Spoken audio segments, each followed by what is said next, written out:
Hello and good evening. This is the Swis Jon show. My name is Jonathan Quell Higgins III, and tonight I'm joined by my friend Swis. Swis, how are you? Happy Easter. Hello, Jonathan. How are you? I'm doing well. Just had a nice dinner and a glass of sparkling wine. So I hope that I'm not talking nonsense. You must stop me when I'm crossing the lines.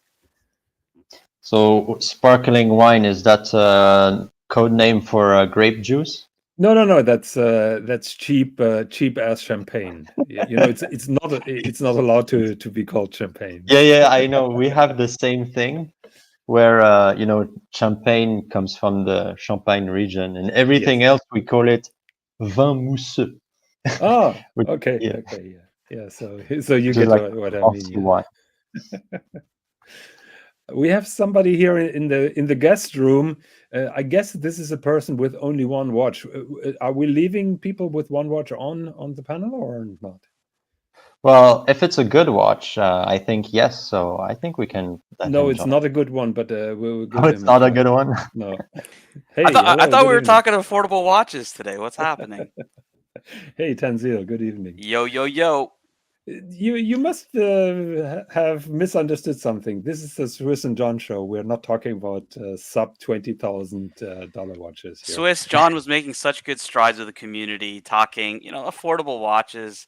People were shocked. They were like, "Man, he's changed over the years." And no, unfortunately, we're not talking affordable watches today. Look, look. I had to take every ball that I could catch because Swis was not with me. So what can I do? Very cool, boys. How are you guys doing this evening? I'm doing good. I'm doing good. I'm enjoying my Easter holidays. Oh Um, yeah, very yeah. nice. Very nice. I think it's been an all right weekend. Jonathan's been busy. Did a bit of streaming yesterday. And I'm happy you guys are doing a show. I thought you guys were going to do one yesterday, but Jonathan said you guys were busy. So happy you guys did one today. No, but this is our usual spot, Saturday. We're Ah, not doing shit. it on Yeah, Friday. you're right. I Yeah. was just sending yesterday a link to your show because it was too late for me and I wanted to go Mm, to bed mm. very early. But Yeah, Swiss, because just like he's an always, old man. yeah, sometimes old men have to sleep. Yeah. So did you clean your car, Tanzil? No, I didn't. I was going to do that a little later. It's still sunny. Hmm. So I want to make sure that the sun's gone so I don't get any water spots, boys. Oh No yeah, water the spots. water spots, the natural enemy. Yeah, you shouldn't wash your car in direct sunlight. Yeah, we can't wash our cars here because it's getting freezing cold in the What's evenings. worse, the water spots or eating croissant in the car? I would eat croissants in the car because I have a full ceramic coating inside the car, so I'm not super worried. Inside the So car as well, it's ceramic coating. yeah, Okay. you can do they do ceramic coating now on like different leathers, and I have Wow. Alcantara on the inside. So yeah, basically like if you drop any liquid, it'll just bead up, and then you can just wipe it off. Okay, but hmm but you're not talking taking the pressure washer to clean your interior. No. But it's hydrophobic. Okay. Yeah, Wow, I didn't know that. I only knew that you can ceramic coat the outside, but yep, yeah, that's yep, new yep. to You me. can do both. Yeah. Very good. You So guys, you guys wash your car by hand? I do. Like it was a long time ago. Producer Michael made a video where he is washing one of his Rolls Royce. It's like an hour long video of him washing his car. It's really Yeah. really fun. Yeah, the problem, Swiss, is like if I take the Lamborghini through a car wash, it'll be spotted, and then it'll be like all over Instagram and stuff in the city. So can't do that. Ah, Yeah. yeah, you're a celebrity. I forgot. Yeah. That's a good thing when you're driving a low profile car, just like me, so you can No, go. you know what? You know something funny? Like I was getting the car sent to the dealer for some work.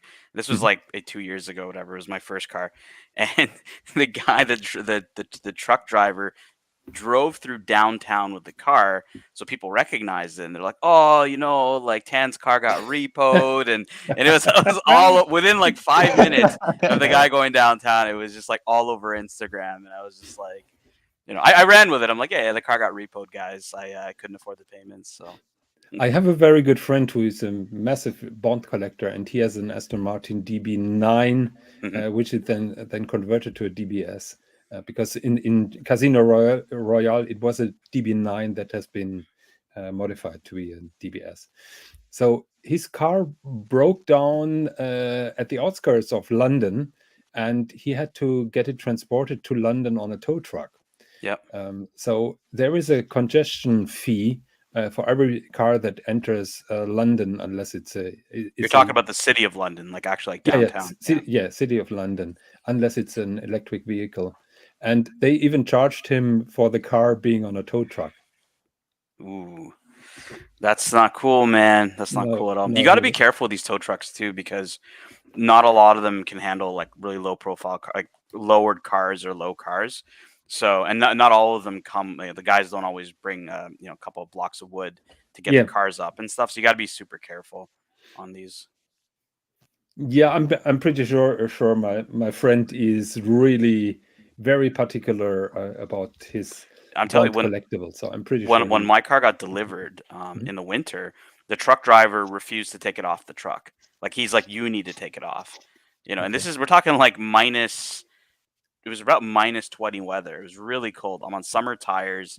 It was snowing. It was dark. Like it's not easy to get those on and off the trucks because, you're obviously not getting a lot of traction when you have summer tires and that kind of cold.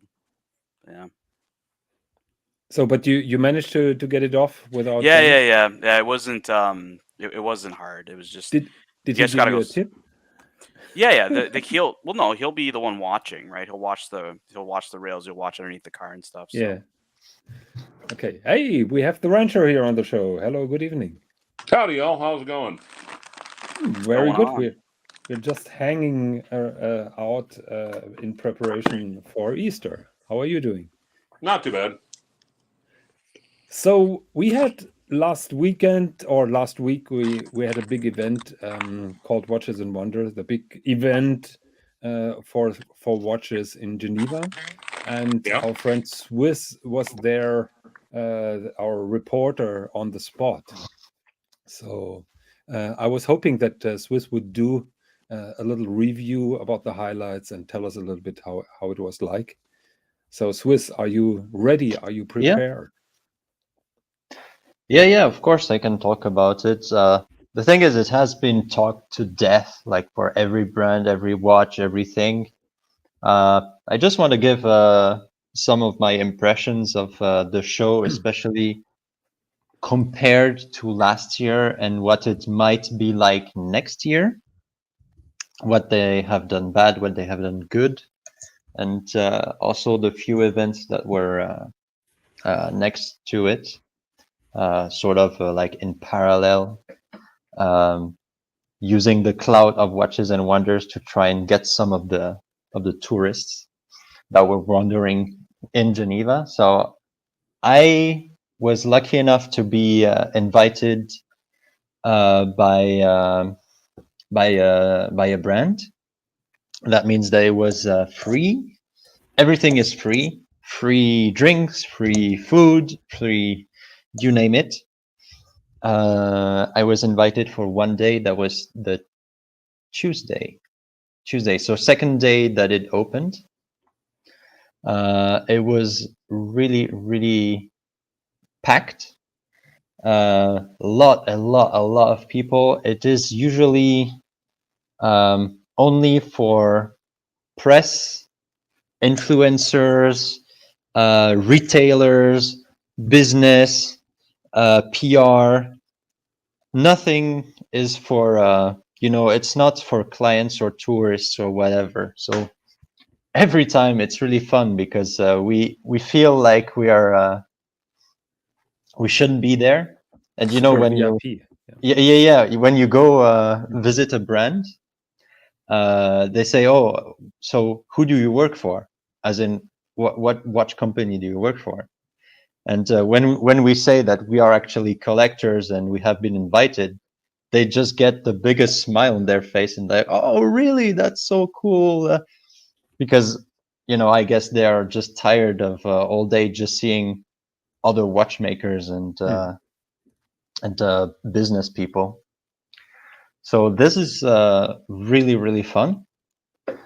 To me, I didn't know because last year, it was my first time last year to any one of those big watches. I never went to Basel World or one of those. Last year, there wasn't a public show. This time, they kept the weekend open for public. So you have to pay, I think it was 70 Swiss francs, which is roughly $75, which is a shit ton of money if you ask me.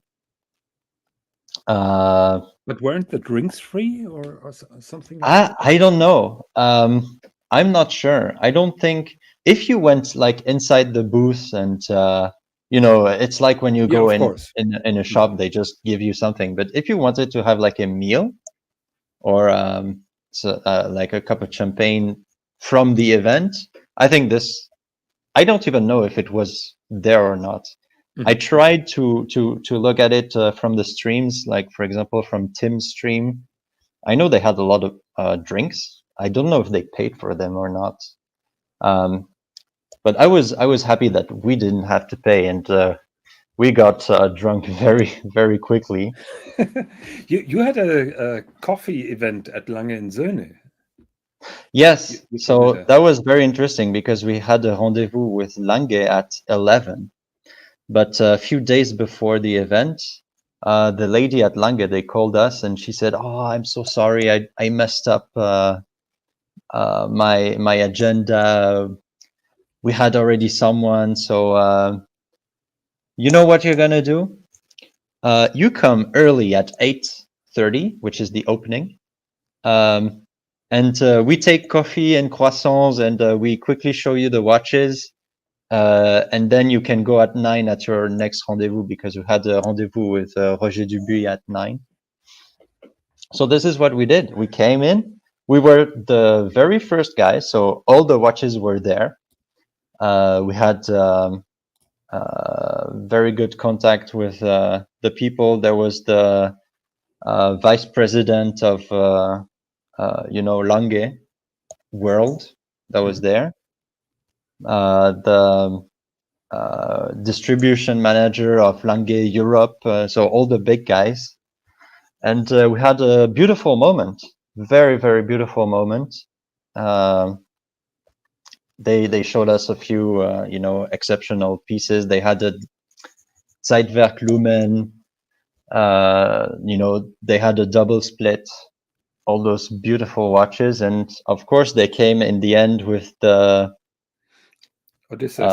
Odysseus chronograph, which is actually really nice. I'm still not a fan of the bracelet. It's very polarizing, but the watch in itself is really nice. And now they have this feature where if you have the buttons for the chronograph, you can use them as usual. But if you pull the crown, then it activates the day and date wheels. So you don't have those little pins on the. So it's like a Tesla. Now you have sub menus. Yes, exactly. You have the sub menu. It's a bit like the command crown of the Skyriller or something like this, like a hidden feature. I have a watch question because I've been discussing this chronograph up and down, and we heard about when you reset it, the second counter is spinning like crazy, yes. backwards or forwards. Yeah, it actually does it. Yes, it does. Could you find out the reason why that is? Because I have a theory, but I'm not sure if that theory is right. I haven't asked. I think they actually intended to do it. I think it's a feature, isn't it? Of course, it's a feature. Yeah. But they were proud as hell showing us this feature. So must have been intentional. So what I know is that maybe we pull this particular watch up. Tanzil, yeah, you have administration right. Are you still? Oh, do I? Do I? Really, I didn't know that. Can you try to kick John, see if it works? No, I can't. I can't even click a comment. Really? Yeah. You have a wrench here, and I gave you the highest level. Okay, Yeah, the wrench is different than StreamYard. Okay, so let me. I have difficulties talking and pulling it up. So the Odysseus chronograph has a red hand, which is the second counter, and I read that this is made out of the aluminium. It's very light, of course, because this is spinning like crazy. My theory is that this second hand serves like the governor on the chronograph. To slow down the motion. What speaks against it is that the minute counter is instantaneously being reset. So I'm still asking myself, is it just something nice to show off, or does it have a function? I think it's just something nice, but I don't know, so I could be wrong. Yeah, I don't know. We should research more into this. Okay. Yeah, I'm waiting. Is it a complication or is it a gimmick? Yeah, it's both. So, but you say it looks bloody cool, and I think the data graph looks really cool, but you cannot see it by eye. So it's so that fast. It's so bloody quick, you cannot see it by eye. Okay. Now I finally managed to pull the chronograph up. So we're talking about this. This is a chronograph, but it has the second counter and the minute counter from the center, because they didn't want to mess up with subdials on the dial. What I gather is the chronograph is slightly bigger than the normal Odysseus. Is that correct? I don't know. Larger? Okay. We should look at the dimensions. I didn't have both next to each other. Let's do it. I think it's larger. My question, it's 42.5 millimeter. I think the normal one is 41, if I know that correctly. So, did you find it any more harmonic in terms of the bracelet going over, or is it still that much unsatisfying? I think the bracelet is unsatisfying. This one is in steel, if I recall correctly. Yes. They brought another Odysseus, through the classical Odysseus in titanium. This one actually felt really nice on the wrist. Yeah, that really must be really light and very comfortable. Yeah. Sorry, Rancher, we interrupted you. You were about to say something? He is muted. Okay. Does not want to talk. Okay, so let's pull the normal Odysseus up and just check the size, but I think it's 41. So, on the meantime, Whole Milk says, Swis, did you talk to IWC on whether they will Dremel the crown guards of the engineer? Yeah, I don't like the crown guards either. I don't like them. I think they should have sticked closer to the original design.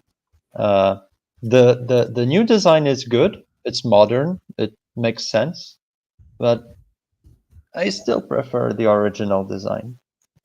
So it's a bittersweet release for me. So other than the crown guards, how did you feel about the engineer? And have you seen the updated clasp with the micro adjustment? By bittersweet release, do you mean after the release immediately you regretted it, or had second thought, misgiving? The first time I saw it, I was like, really? Is that the new Ingenieur? It's a bit bland. I don't know. Look at the bracelet. It's very basic. Whereas if you look, the original Ingenieur bracelet has like those rounded shape, and which makes it way more characteristic. I think the new Ingenieur, right, that they're just released, it just looks too similar to so many other watches that already exist, like, I don't know, the Laureato and even previous IWC products like the old style Porsche designs IWCs. Damn, Swiss, you went from excited to jaded very quickly on the IWC. Yeah. Let's bring some emotion. There is a question by Patel Philippe, which I don't get. Swiss, would Jonathan Quayle-Higgins be invited at the Lange booth to have a quick boot out of the booth, sparkling water or rose wine? What is a quick boot out of the booth? Is that the Formula One reference? No, it would be you getting booted from the booth, saying, "Sir, you're not welcome here, sir." Swiss, that is your turn to reply to that. I mean, sparkling water. You just go to Erlangen-Söhne and all you get is sparkling water. That would be really fun. Yeah, we don't think he's even gonna get that. We think he's gonna get told to leave the premises. Yeah, I'm persona non grata probably. So what were we talking about? We were talking about the IWC, where before when you saw the leak, you were interested, but then seeing it in person, it seems I was interested even before, because even before I knew that they were working on the Ingenieur, and I was pretty sure it was coming out this year at Watches and Wonders. We have been talking about that now for 2 years. Yes. So the release is good. It's a good watch. It has a good design, and I think the About Effing Time has a very good interview, like an hour-long video on this watch, which is really good. So I encourage you to go see this video if you want to know more about it. I just feel that this right there is a bit. It's not good enough in my opinion. When you compare it to the original design, because when they came out with the marketing, it's like, oh, the new evolution of the Genta watch. We took 8 years to design this watch, and to me, it's just a bit bland. It's a bit, okay. Like always, I respectfully disagree with you. I can't say that this is super exciting, because the Ingenieur never was exciting, and you as an engineer should know how boring those people are, Swiss. So the old Ingenieur was flawed because it was too thick and it was too edgy, particularly that part where the case merges down to the bracelet. And I think IWC did a good job in fixing those two issues. So I'm talking about this part here. That on the old model it had a sharp edge, and now it's very smooth and floating, and the overall thickness is much thinner. Admittedly, they don't have their in-house movement anymore. It's a modified ETA movement, but I think the watch looks much more pleasant that way. The overall appearance, I agree with you, but let's keep in mind the Ingenieur was never a super exciting watch. Well, my opinion is just that it was more exciting than that. Yeah, it's a good watch. I just think that it could have been better. Yeah, and they might come out with more iterations later on. As they always talk about the Ingenieur watch and the scientist watch, and same with the Milgauss, the watch that is made to go in the lab. Just so you can understand, any lab that has a working laser inside, which is pretty much any lab in the world, all watches are prohibited because it can reflect the laser beam into your eyes. So, okay. So this kind of makes a good point. Yeah. Okay, makes sense. Budebu is here in the chat and says Happy Easter and hello. Happy Passover. So it is possible that she could. Never mind. It's possible she could indeed blind someone with science. I didn't get that. I don't know. Higgins, the boringest watch for the boringest watch company is the way I see it. And everyone was hyped about this. I don't know. I kind of agree. I don't. It was never really a popular watch, and like Swis said, there's so many other alternatives out there that this isn't that interesting to me. Yeah, but most of the alternatives are not available anymore because you have wait lists. Everything's available, Higgins. Yeah, for premium. Sure. Yeah. Everything's but available. I'm hearing they have wait lists now on the Ingenieur, so the earliest that you're getting your watch is probably Christmas this year. Yeah, but that's And I think that's just ETA of normal. the first watches is like November. Yeah, but that's normal of new watches, right? Like it'll spike for a while, and then once they actually start pumping and dumping, they'll come down.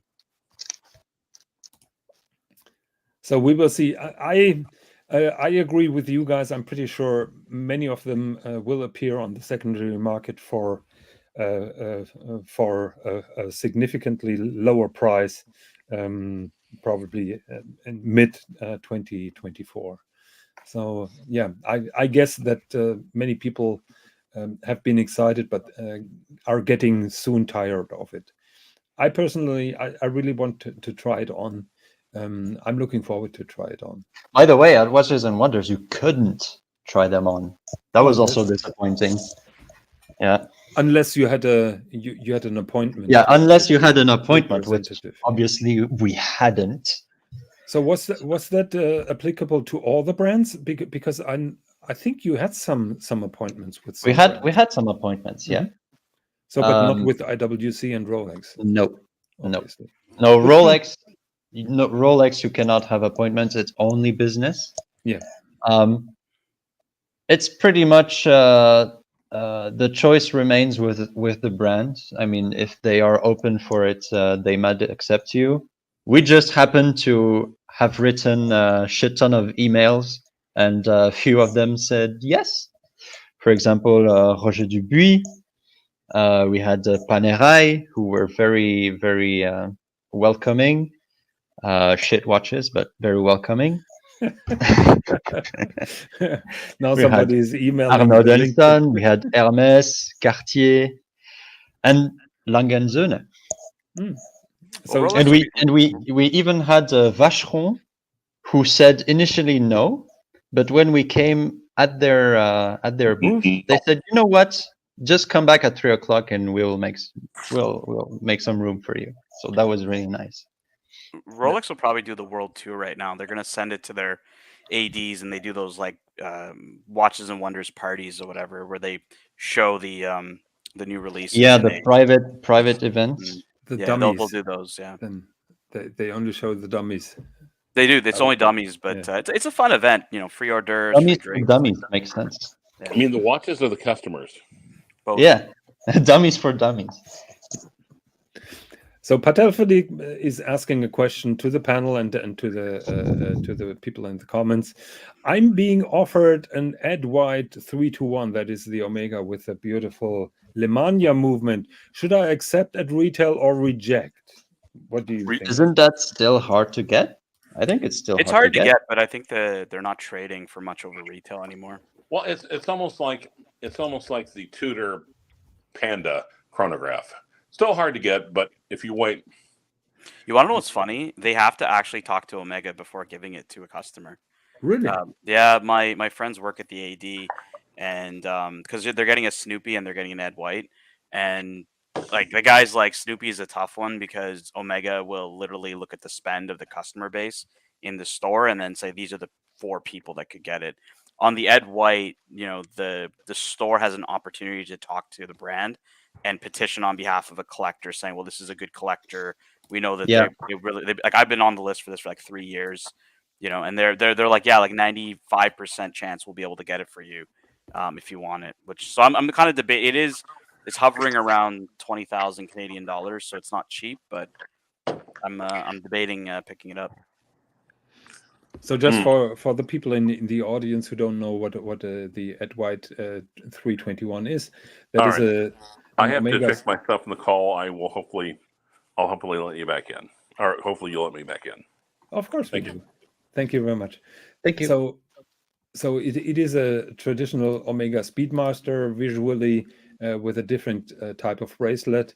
But the trick is on the movement side. This is the true Lemania 2310 movement that initially was in this watch, and Omega is doing a very small number of them for very special customers for a very special price, I must say. Yeah, it's very expensive. Is this still 42 mil?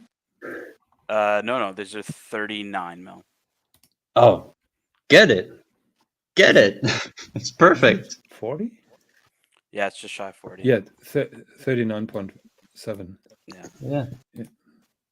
Yeah, but this is 13,000 francs, so it is. Yeah, it's expensive, but I mean, it's a beautiful watch. Yeah, that's what I was thinking. It's just there's no hype on this piece anymore, right? So it's whether you absolutely have to get it right now or just wait to see if it's going to go down even more. I just don't think there's a ton of demand, which is good for me because I don't really care about that. It's just whether it's going to be a good buy right now at retail or if it's going to keep going down. Yeah, I think the question is it sexy for you as a watch as it is, or are you attracted by? I would probably flip the 3861 that I have and just keep this. I think it's just a better iteration of it. Yeah, it's. Are you okay with the smaller size? Yeah, I don't mind it. Okay.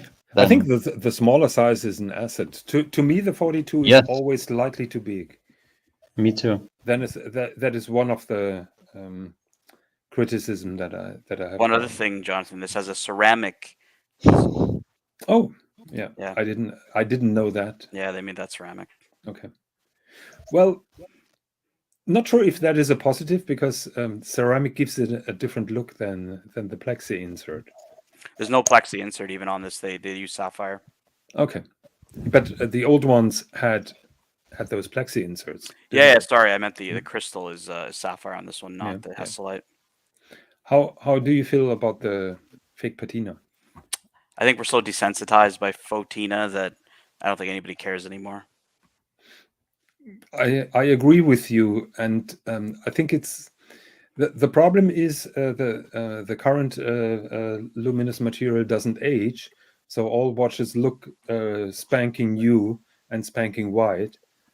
So I can see the positive side of that. Let's just hope there's no chunk taken out of the loom or out of the hands when I get it. We all know what you're talking about. So yeah, Tanzil has received a Speedmaster. Well, yeah, my 3861's in for service right now, and then they call me saying, "Oh yeah, we can buy it. You can buy a 321." I'm like, "Perfect. Yeah, you can keep the 3861." Not sure if they will agree with the deal. No, they won't. They definitely won't. Yeah, but it shouldn't be difficult to sell. Look, guys, this was my attempt to get these guys to talk about affordable watches. Yeah, but affordable. Did you see the price of that thing? Yeah, it's not affordable, but I was just dropping the price point down a bit for Jonathan. No problem. It's much appreciated, and we only look half down on this particular watch. The movement is actually decent, I would say. Swis, what do you think? I agree. Okay. So McLovin says, I gave my Omega 1000 AD 1000 last June for 321. Said 2 years wait. Not sure what is McLovin also in Canada? Not sure. Yeah, he is in Canada, and even Bear Clooney, like he hasn't seen one at his AD either in like 3 years. So, and I've been asking for 3 years at my AD, and they're like friends of mine that work there. So they're being honest with me, saying, "Hey, we haven't seen one at all. So when we do see one, we'll let you know, and we'll let you know your chances." And then they bring me up, and they're like, "Yeah, it looks pretty close, and it looks like you're gonna have a really good shot at it." So, I think Neo makes a very good point. Probably it is now the chance to get one. You never know if Omega changed their mind and scrap the project. So I had a friend who got offered FP Jaune Chronomètre Bleu. It was in 20. Sounds like me, Swis. 2016, 2015. It was a long time ago. That was the same time I got offered. And he actually said no. I also said no. Yeah, and now he's back on the list for one. It's been issue- years, Yeah. and The issue was that they were asking me to wait. They wanted like I think a $10 or $15,000 deposit, and they wanted me to wait a year. And it was at a different time in the watch market, right? That you no, just he it's not was common. actually they were giving in the opportunity to buy it on the spot. Yeah, if it was on the spot, I would have Yeah, bought it. If I yeah. had to wait a year, I He turned said no, but it was like years ago when there was no hype behind this watch. Hey, the wrench is back. So now he is known as one of the only guys in Geneva who said no to a chronometer, and he is back on the list. AKA, So this is AKA the dumpers. situation. Fuck, I should have got one. Yeah. You know that I passed on a Principia. Yeah, you know that, Swiss. Yeah. So I said no. I was in a similar situation, just like Tanzil. They asked a 50% deposit, and I said I'm not comfortable doing that right now. So here's the chronomètre bleu, which is Bleu? bleu. Bleu. Bleu.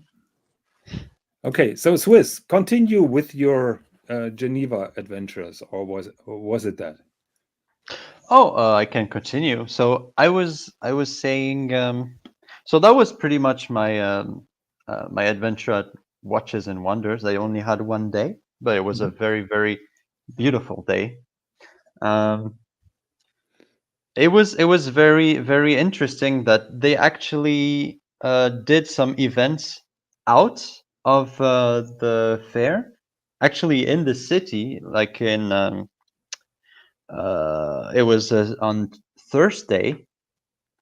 They actually planned a lot of events and some concerts and whatever in the streets of Geneva, and every store stayed open till 9 o'clock, which usually never happens. Usually they close at 6, don't they? Yeah, they close at 6. Mm-hmm.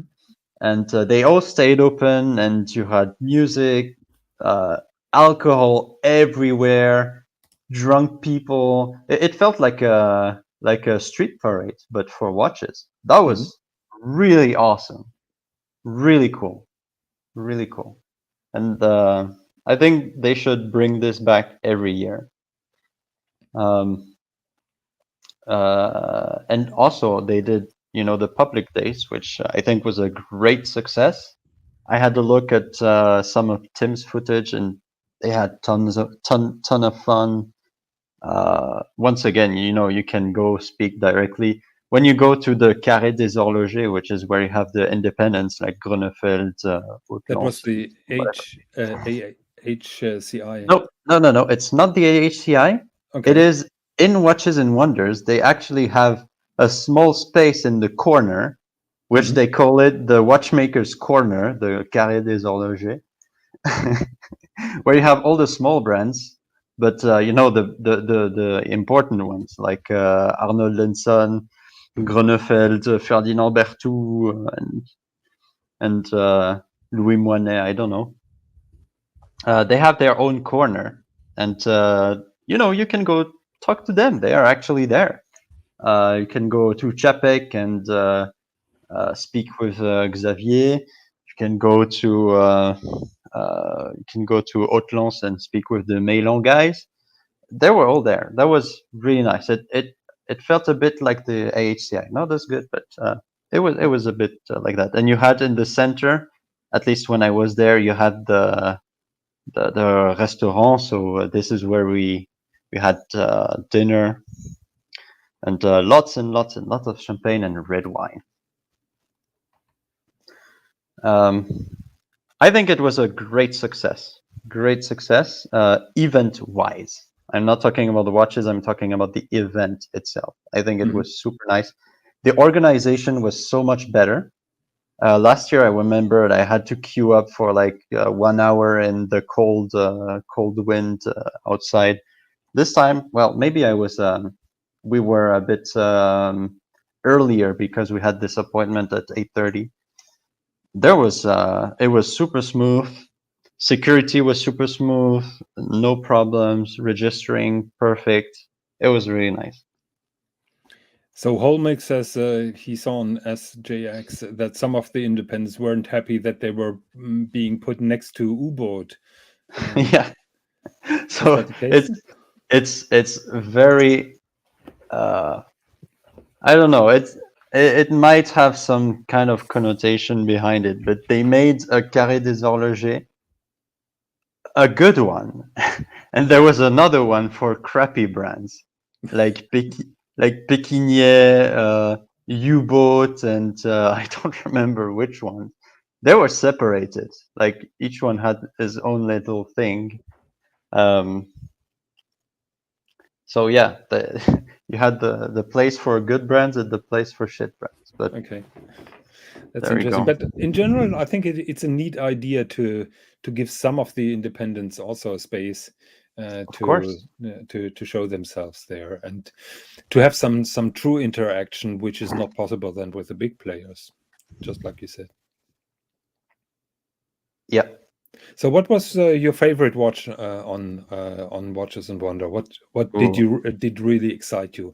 We all know now it's not the IWC, it is not the Lange Odysseus chronograph. So, what was There is your one highlight? watch, and I think it has been one of the most successful watches at the Watches and Wonders that I will actually buy. I Ooh, will buy this watch this summer. breaking news. Can you guess? Tudor Black Bay Burgundy on a Jubilee. No, I think the Tudor 37 millimeters, 54.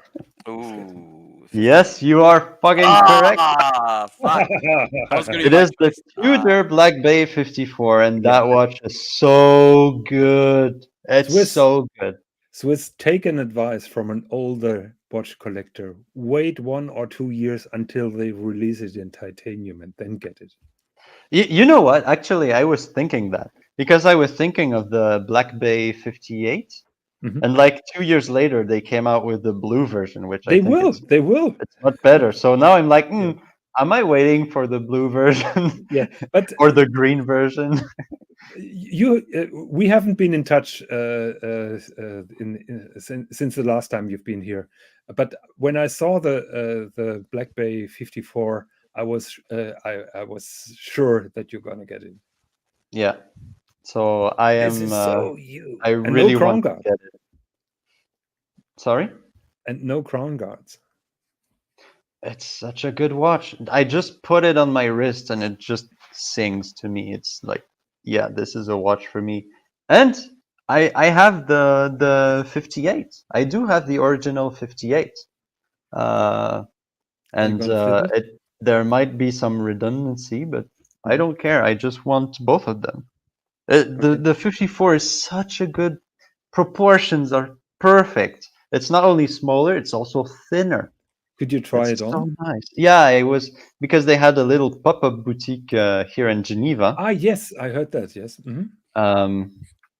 where I could go and try it, and that was it's perfect. Yeah, it's so good. I just don't like the four rivets on the bracelet, like everybody. Mhm. But I mean, I don't really care. And it has the T-fit clasp that you can easily readjust.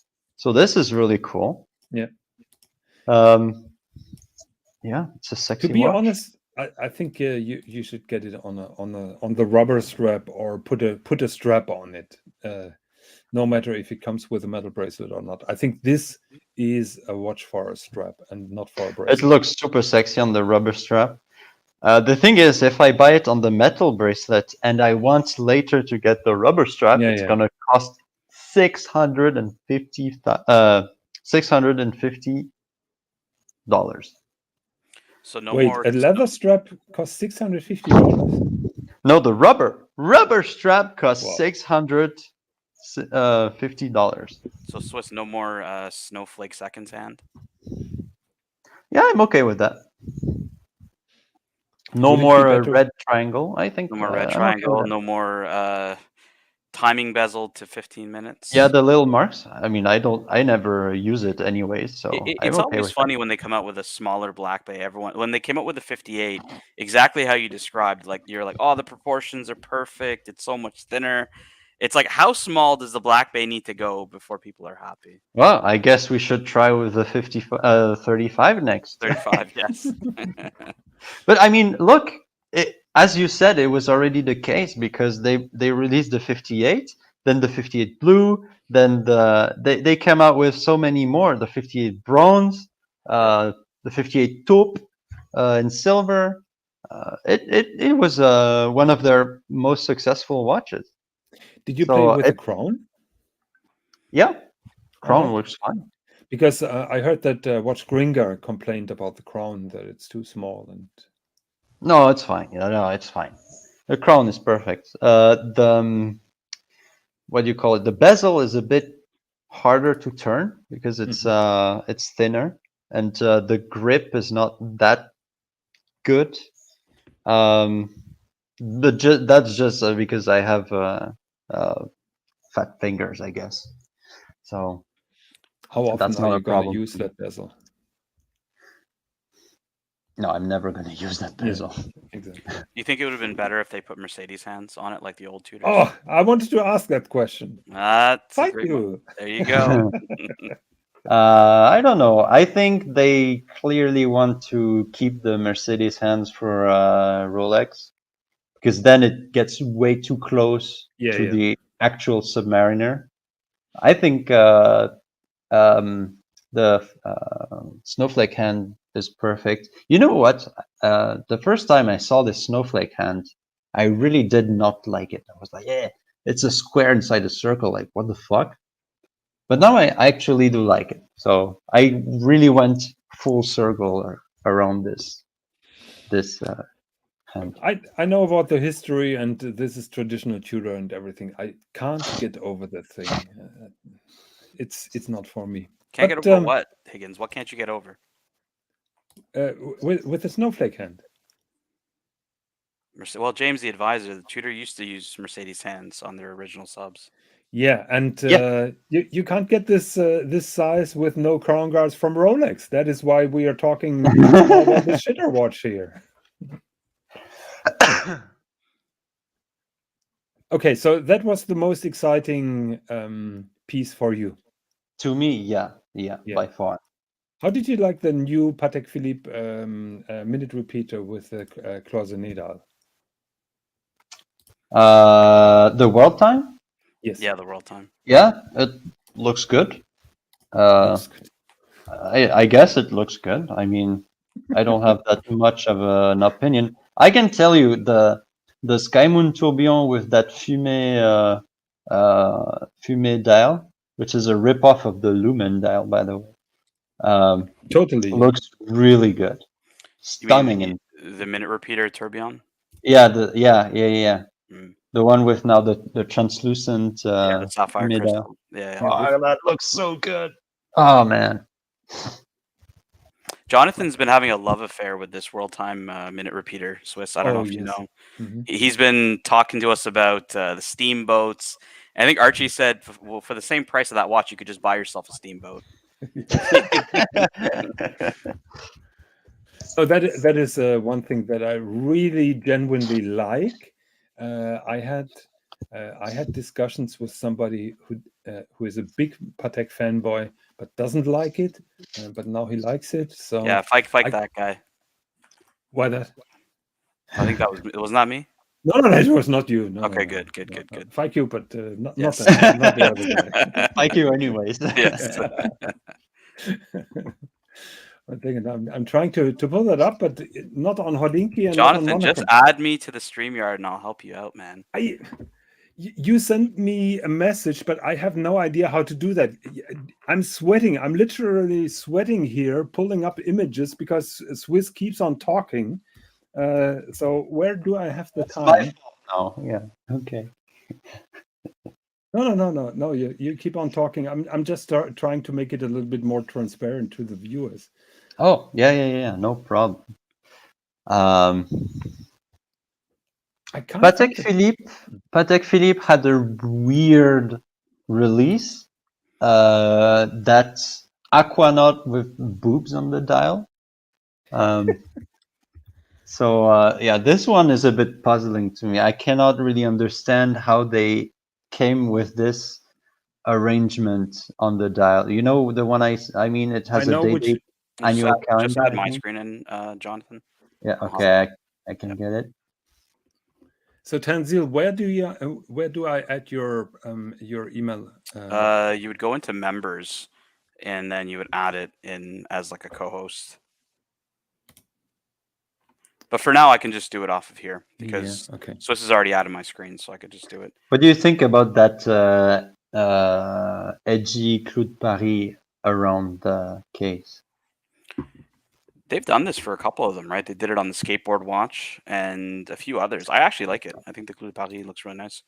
Yeah, and The hollowed out lugs. That's the hollowed question. lugs? That's the question for Jonathan. I asked him the same thing, how he felt, because he's been having a love affair with this watch. So I don't know if he's a big fan of the hollowed out lugs or not. You mean the Code 1159 lugs? No, the one on the screen. Yeah, but they are still the Code 1159 lugs. I'm sorry to say that. I can live with them. It's not a big deal because I'm so super in love with this cloisonné dial. Some people say is it a piece unique or it's actually in the collection? No. They're making a couple of them, but it's application and yeah. And this is the one Swis was talking about earlier. Mm-hmm. The Lumen. The Lumen.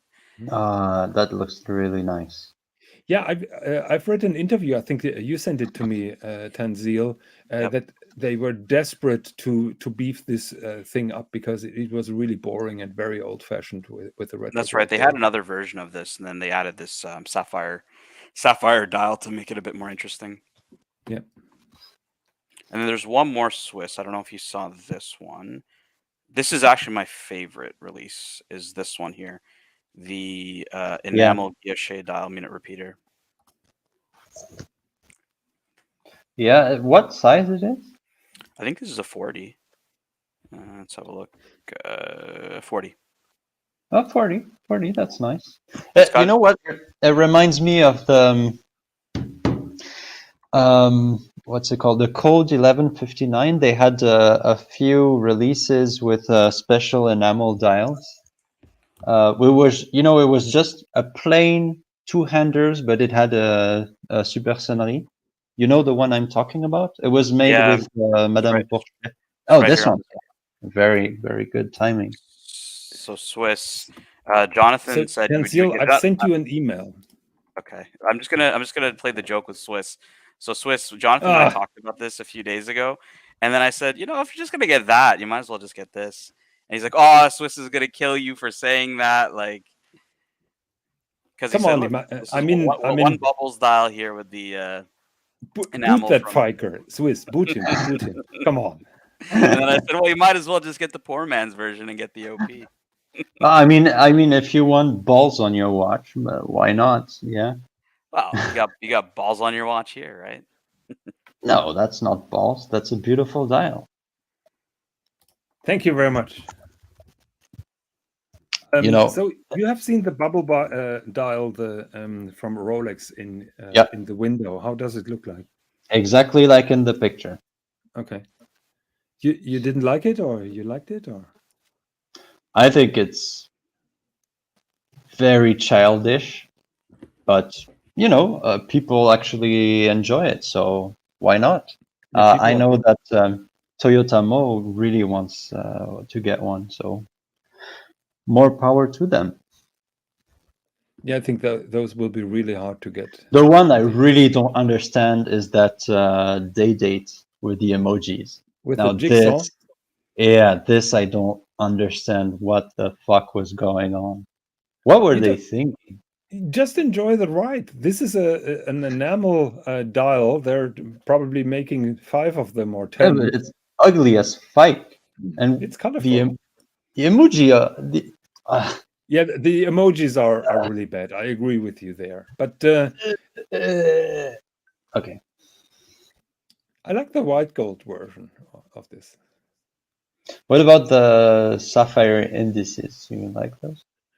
They can't shine on this color full dial, so it's a little bit wasted effort.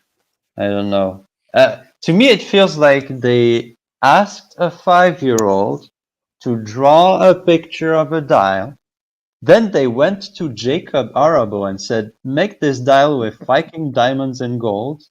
He made it, and then they slapped it in a day date. Okay. So Swiss is not in love with that. So Nope. I'm trying something else, Swiss. How do you like that one? I think we discussed it on the last show, but you weren't there. How do you feel about that? Oh, Mont Blanc Minerva Monopotion. I think it's cool. Look at the movement. Yeah, Movement is really nice. But you know what is super cool about this? You tell me. Okay, I tell you. So the first thing that is cool is here they have that black DLC coating, and they distress it. So they put the case in a drum with kind of rocks. Mhm. So those corners are distressed when they come out of that machine. But the very cool feature is, Swiss, you and I, we've been talking a lot about certain watches, and we said this looks better from the backside than from the front, because the movement is so amazing. Yeah. What Mont Blanc or Minerva did here is they reversed the movement. Mhm. So you have the view that you usually get from the case back. Yeah. And they put a lot of effort, because when you think of it, when you reverse the movement, for example, the second hand would run backwards. Oh yeah, there is a lot of work to do. Yeah. Also, And, the counters of the chronograph would run backwards. So you have to rearrange Yeah, yeah. everything. Yeah. And It- I think Yeah, it reminds me of the Chapek chronograph, which also the they bicycle. inverted the movement, or even Kari Voutilainen has some watches called the 28, which has the movement inverted, like really inverted, so you can look at the movement while it's unreadable. But is the Chapek inverted, or did they only move the automatic portion, or I think they only moved the chrono components in front, not the full movement. Yeah, only I think the so. chrono. Oh, yeah. Mm-hmm. But it's still something, right? Yeah, but I think that is a very cool concept and a very good idea from a philosophical. So should Lange do something like that? Well, it's always bad to be the fourth or fifth to do that. A inverted datograph. Dato inverse. I'm pretty sure people would buy that like crazy. Yeah, I agree. Actually, because just keep in mind what kind of hype the Lumen created, which is basically only a semi-transparent dial with some additional lume. Yeah, and people were going nuts after those. Yeah. So I have no doubts that this would be a good thing. So Watches 63 says, those Minerva watches are absolutely stunning, but I couldn't cope with the throwing away all that money. Not sure what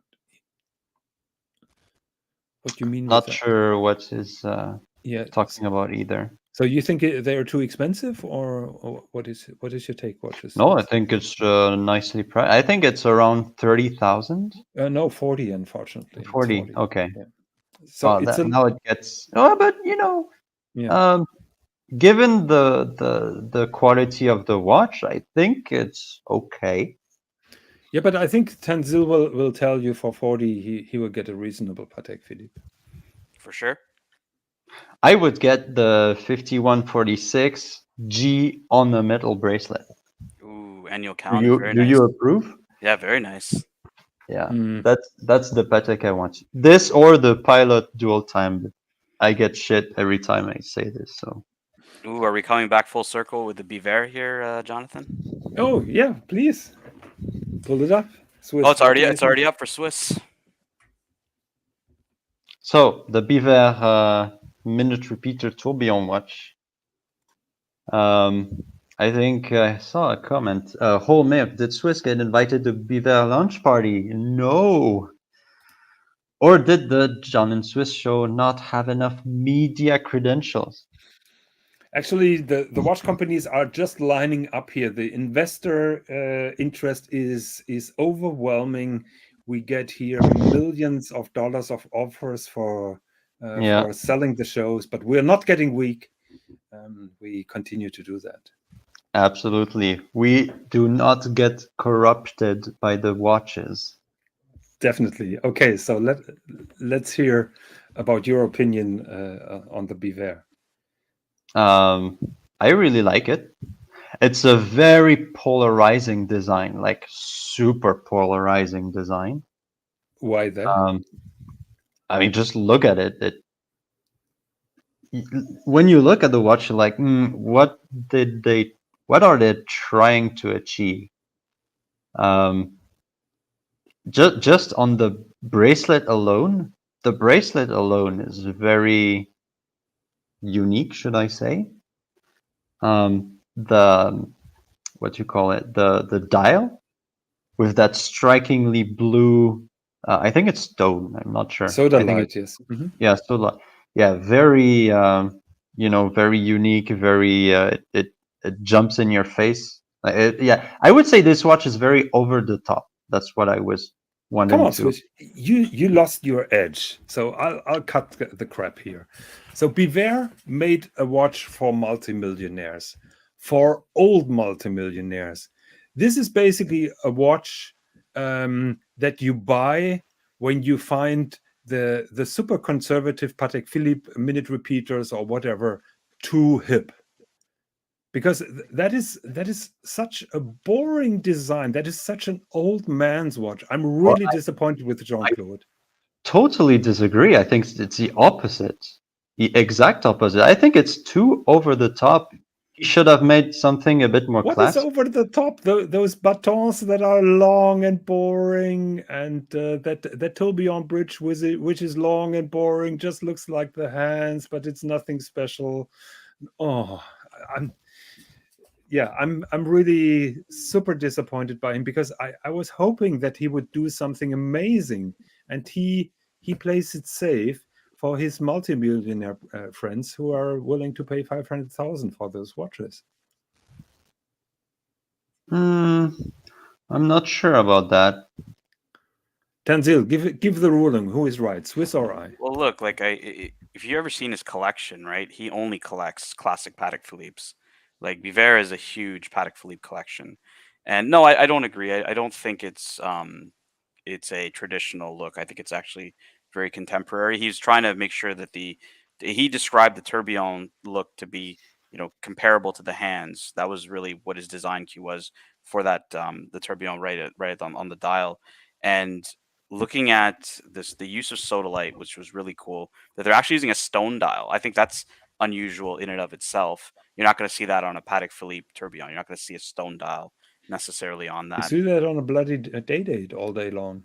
Sure, but it's not a day-date, right? Like Day-date is a shit watch compared to this.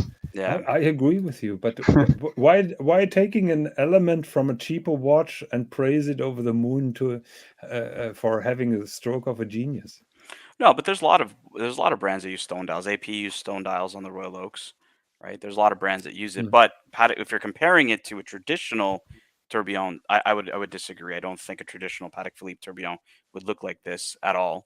And look, you gotta give it to him. He's flexing on his micro rotor on the back. Yeah, that I like. Can you show? Yeah, I think I asked Swis this question on JJ's show. Is it a flex? Right here, 196 internal angles. Yes, it is definitely. I think that is the only unique idea that he had on this watch. That is really the cool Jean-Claude Biver that I was hoping to see that repeated all over the watch. Yeah, I mean, if you want to look at a Patek Philippe comparable tourbillon, this is what it would look like, and I don't think that. Yeah, but this is hip in comparison. Ooh, I don't know. I think the Biver is a little bit more contemporary than this. Okay, so Holmbeck says John has never forgiven Biver after he made Bond wear Omega. I'm afraid he can't be objective on this. Good point.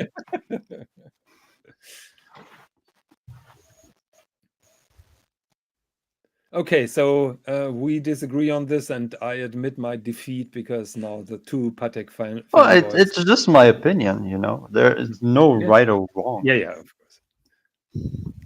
Pull up VC here. Now this is a sexy watch. That is so good looking, but it's fucking 41.5 or 42, I don't remember, millimeters across. It's too big, is this- for me. Is this Swis- based on the traditional? Yes, it is the traditional tourbillon. It's too big.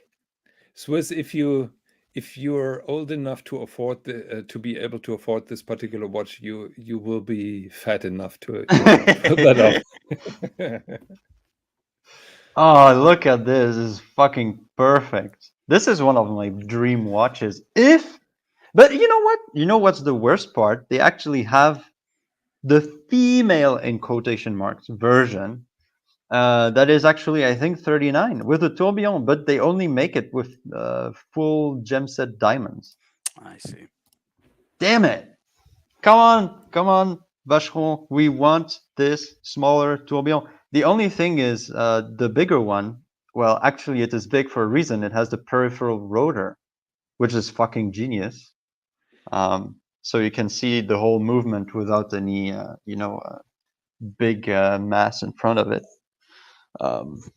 But yeah, I want my smaller tourbillon. Please, Vacheron. I have to put my concerns out here about the green dial because there is one member who is teasing me with his ambient F with an ugly green dial, and I have to be against any kind of green dial. How nice would that be with a blue dial? Come on, guys. Would we not? The thing is, it already exists with traditional colors, red, rose gold and cream dial, which looks amazing. This is definitely like a UAE special limited edition or something like that. How much is that?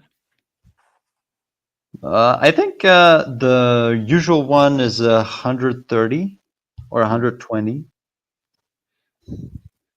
What really pisses me off that all watch manufacturers are now doing price on request. That is really super annoying. That is isn't fucking it? annoying. Yeah.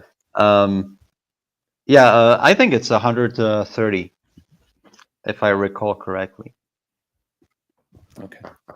So I would like to put out something that I like, and Swis already said that he doesn't like it, and Tanzil is fighting with me over the presentation. By the way, I love play on words, and the motto "l'essential" is genius.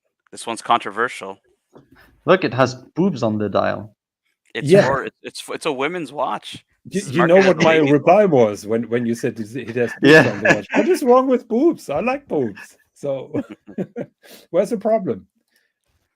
I think it's very nice. Usually they have that moon phase down nearby the date, if I'm not wrong.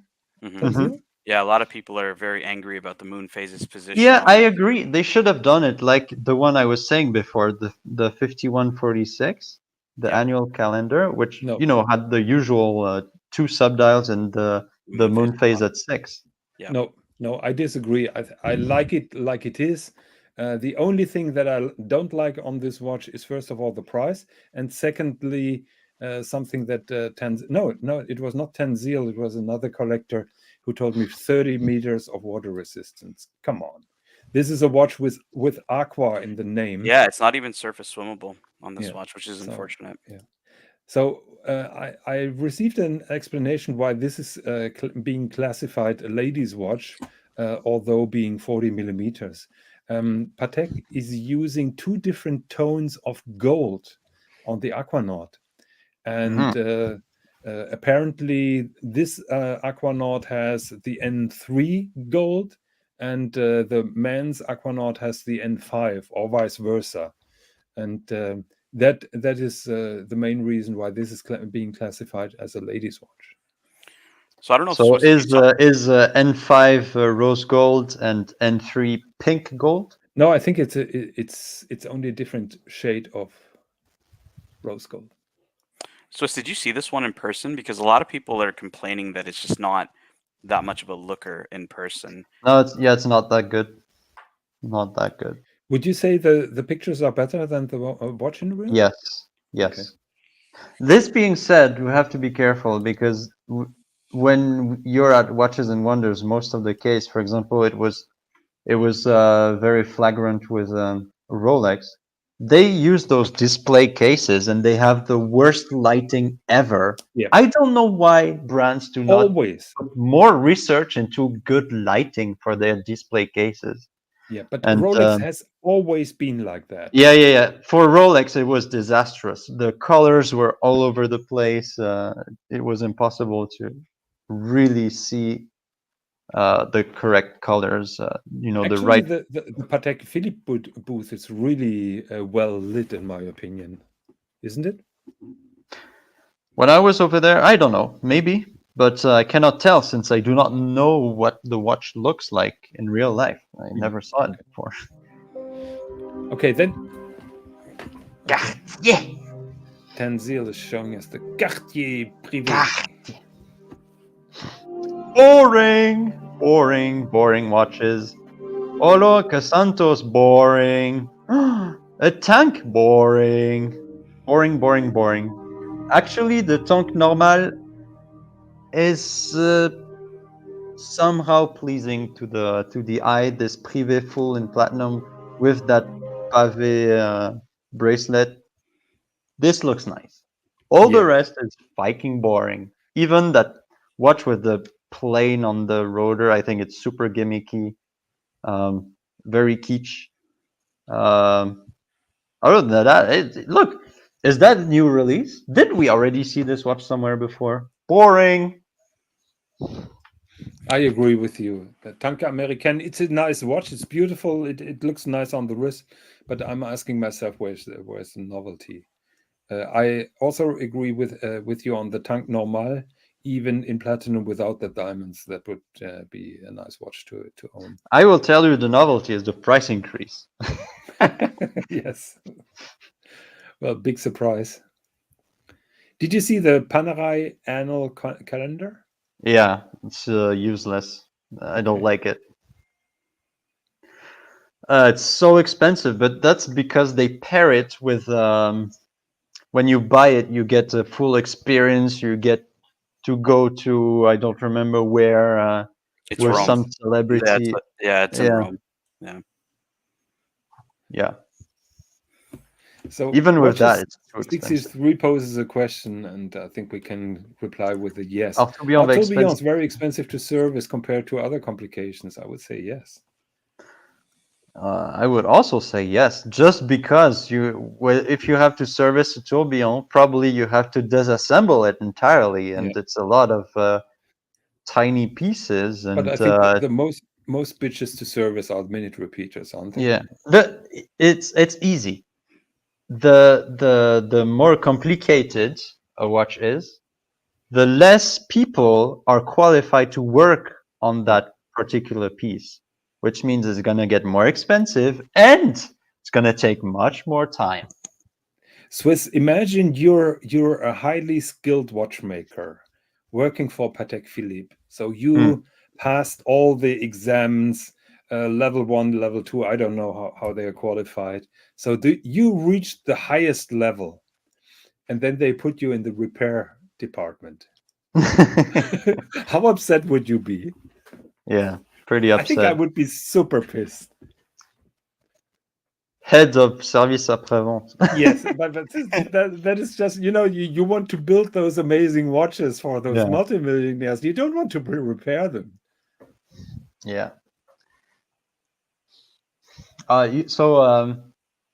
He's bringing one of the other great watches of this year's releases is the Reverso chronograph, which I think is really, really nice. Didn't we have that already, a chronograph? Yeah, but they had those ugly as Spike square sport reverso things, which you can buy for nothing.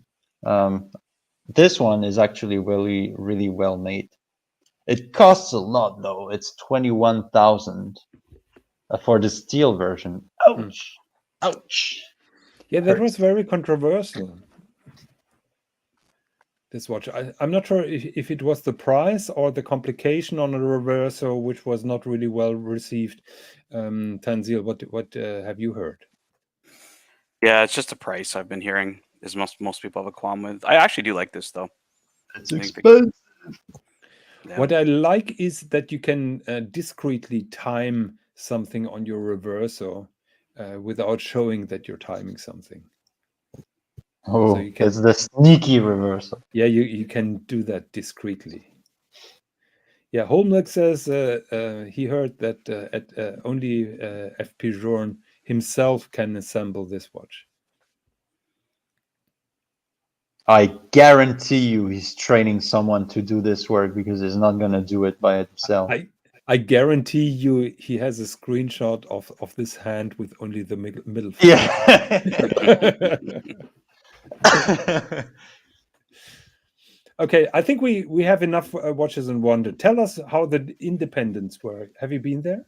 Yeah, I was at the AHCI event, so it was running in parallel to Watches and Wonders. It was actually free.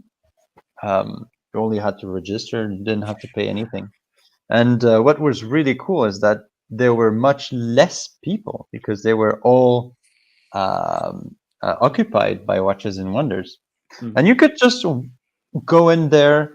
It was a tiny room, but everyone was there. All the watchmakers of AHCI, well, most of them, like 20 of them, because not all of them can attend. But you had all the big names. You had Kari Voutilainen, you had Sven Andersson, Calabrese, Precioso, Vianney Alter, even Philippe Dufour came. All the big names, they were there. They had their watches. You could speak directly to the watchmakers about their watches. You could try on the watches. It was so much fun. It was so good, and it felt like much more intimate than the big corporate Watches and Wonders, where everything is business and everything is behind a glass window. It was much more enjoyable, and I got to meet Hajime Asaoka, and I could try on his beautiful 37 millimeters tourbillon. Hint, hint, Vacheron, you can make it. And yeah, this is something that you could not experience anywhere else. I was talking to Thomas Burnett, and he told me that the independents were the highlights for him because of the interaction with those superstars. While virtually on Watches and Wonder, you're limited to window shopping, kind of. Exactly. An appointment. Exactly. And I also I met OC a few days earlier when he arrived in Geneva, and I told him, hey, since you have a few days before Watches and Wonders, why don't you go over there?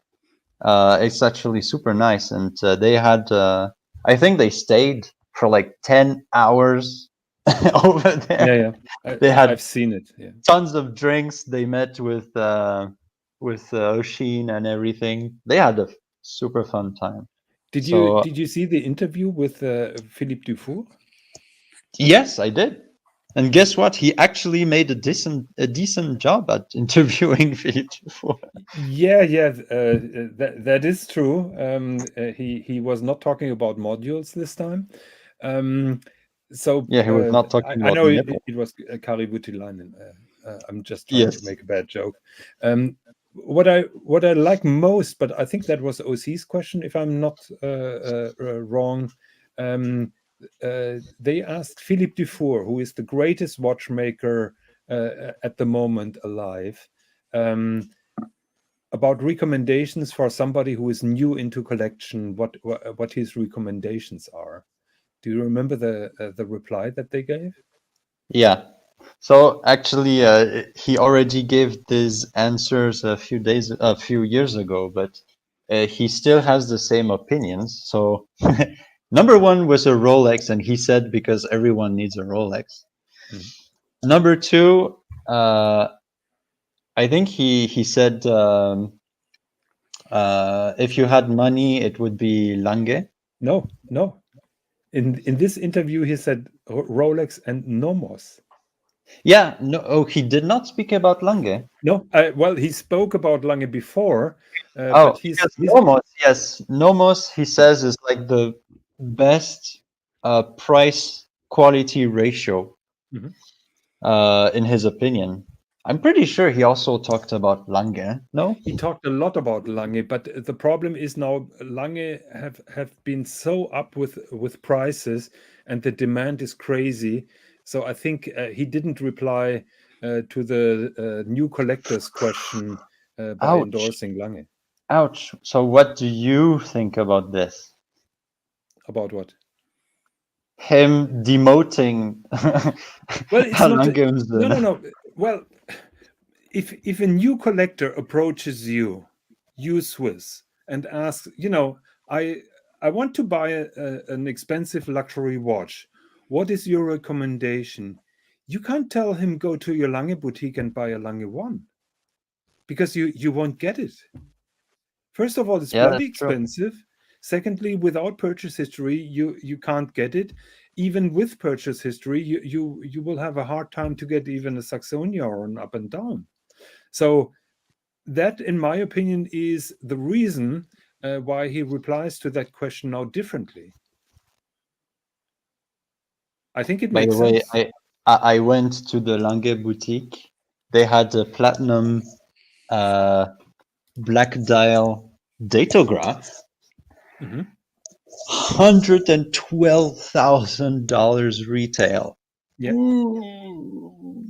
Was it display only, or was it available? Ooh. No, it was display only. It's not available. Yeah. Damn, that's expensive. Oh my god. It's beautiful though. Oh my, yeah. It was. I had the what was it? Smaller Lange one. It's not the big Lange one, it's the smaller one, like 38, I think. 38.5, yes. Yeah, it actually fit my wrist super nice. Oh. I didn't bring my Lange with me when we met in Switzerland, yeah. Because I'm surprised that how much you liked it. Because my Lange is also 38.5. I mean, they are beautiful watches. Yeah. I'm not gonna dismiss them that easily. Yeah, but you can't get them. You can't get them. Oh, anymore. I know. I can't get them. I know. And even on the secondary market, they are now over 30. With the new movement, they are approaching now 40. Yeah. So I think that is the reason why he replied, how he replied, and to me it makes sense. Although I really like Lange. Oh, look at that Lumen, that first one. Yeah. Oof. Yeah, but the Lumen, the first one, I think that is with a big moon face, isn't that? So prices are around 30, 40. Oh, now we get to complications. Oh, now Lumen, it's getting insane. 150,000.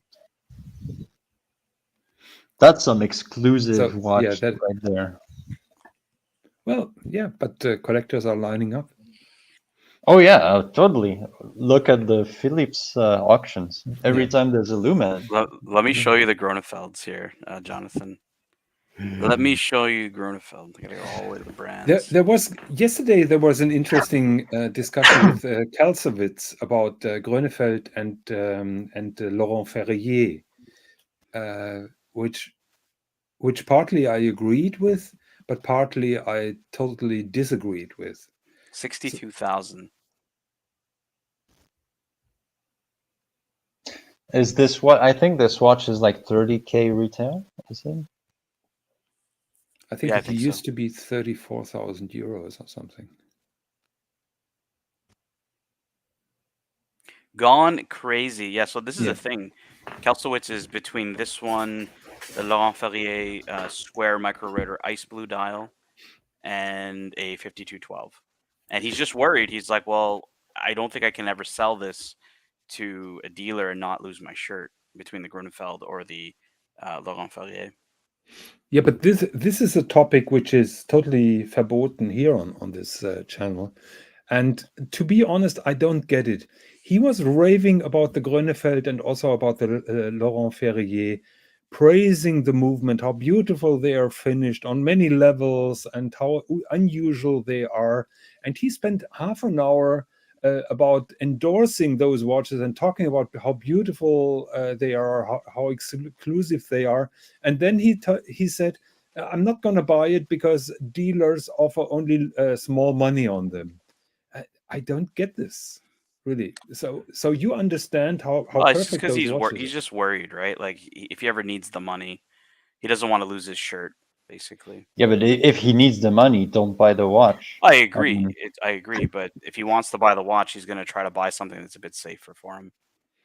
This was his other choice between the Grunefeld. That is exactly the problem. Then people go back to Patek Philippe and say, well, that is my safer bet for the money, but they're not getting the better watch. Yeah, but that's what he's going to do. To him, it's the better watch for him. Yeah. Right? That's So the thing. one thing that he said, I can't get over that. So he was talking about the silicon parts in the escapement of the Laurent Ferrier, which is true. But he you have that in Patek Philippe as well, though. Yeah, but he mentioned that there are some parts are glued on. Have you heard that, Swis? Probably the balance spring or something that is glued on. Yeah, that is totally new to me. In a watch, I think the only part that are glued on in a watch is actually the rubies in the anchor. That's the only part that I know that they use. Well, they have to use glue, special glue from a special butterfly from the Philippines. Very it funny. makes sense. Otherwise, you bend the anchor and then. Other than that, but this is like every watch in. Everybody does that. Yeah. So, other than this, I don't know. I never heard of any watchmaker using glue. Yeah, this came very surprising because apparently he has very deep conversations with some people, and that totally surprised me that he said. I mean, since everything is metal, why wouldn't you just solder things on? Yeah, I'm not sure. Glue? That's very bizarre. Yeah. Particularly Laurent Ferrier, because he knows his shit. Yeah. Voulez-vous is asking if this is considered affordable. Well, Depends that's on your budget. 60K watch retail, so I think those you still can get. So at the moment, Laurent Ferrier, with the exception of the Sports Auto, is still a watch that you have a realistic chance to get. So I think those are around 55,000 US dollars. Yeah, 47,500. Yeah. So it depends. To many people, that is insanity to spend so much money on a watch. In my opinion, for a high-end movement, natural escapement, beautiful micro rotor, beautiful englage from one of the best watchmakers out there, this is a fair deal. Yeah, I agree. I think the price is right. I think Marco has maybe not this watch exactly. He has this exact same dial with a very icy blue dial. That thing is unreadable. And usually you never see me complain about a watch being unreadable, but this one is freaking unreadable. So Marco owns that, or does he have it for sale? I think I don't know if he has the square one or this round one, but you remember he had the Schwarz Etienne from Caribou. I remember that. So he sold this one and bought the Laurent Ferrier. Oh, okay. I didn't know that. Yeah. Did he buy the round one or the square one? I don't remember. I think it's the round one, but I'm not sure now. But he has one of those. Beautiful watch. And he probably got it like half price, insider pricing. Yeah. Oh, lucky bastard. I love those hands and those batons, which are not really batons, but I like how smooth he does everything. So this is Marco's. Oh, there we go. So it's the square. it's the square one. Yeah. But you can hint or you can get an idea how difficult that is to read from that wrist shot. Yeah. Okay, but Laurent Ferrier was at Watches and Wonder. He was not with the Independence, wasn't it? It was at Watches and Wonders. Yes. Yeah, he was at Watches and Wonder. Yes. Yeah. So yeah, there was a comment. Did you see when Sven Andersen was showing his watch? Yes. So his personal watch. Yes, his personal watch. He has a watch with some dirty things behind it. Well, He is known for making automatons, and Sven Andersen is also well known for making erotic automatons. Yeah, that is his shtick, and he's.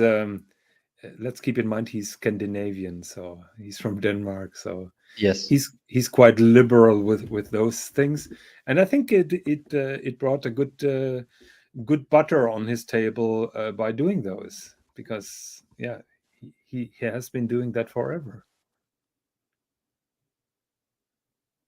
Absolutely. But other than that, I love the watch that he was wearing, and I hope that one day they will put a standard version with a non-erotic automaton in the back. I think that would be really cool. So another watch that really touched me was this one here. That is the wrist of Daniela Dufour, Philippe Dufour's daughter.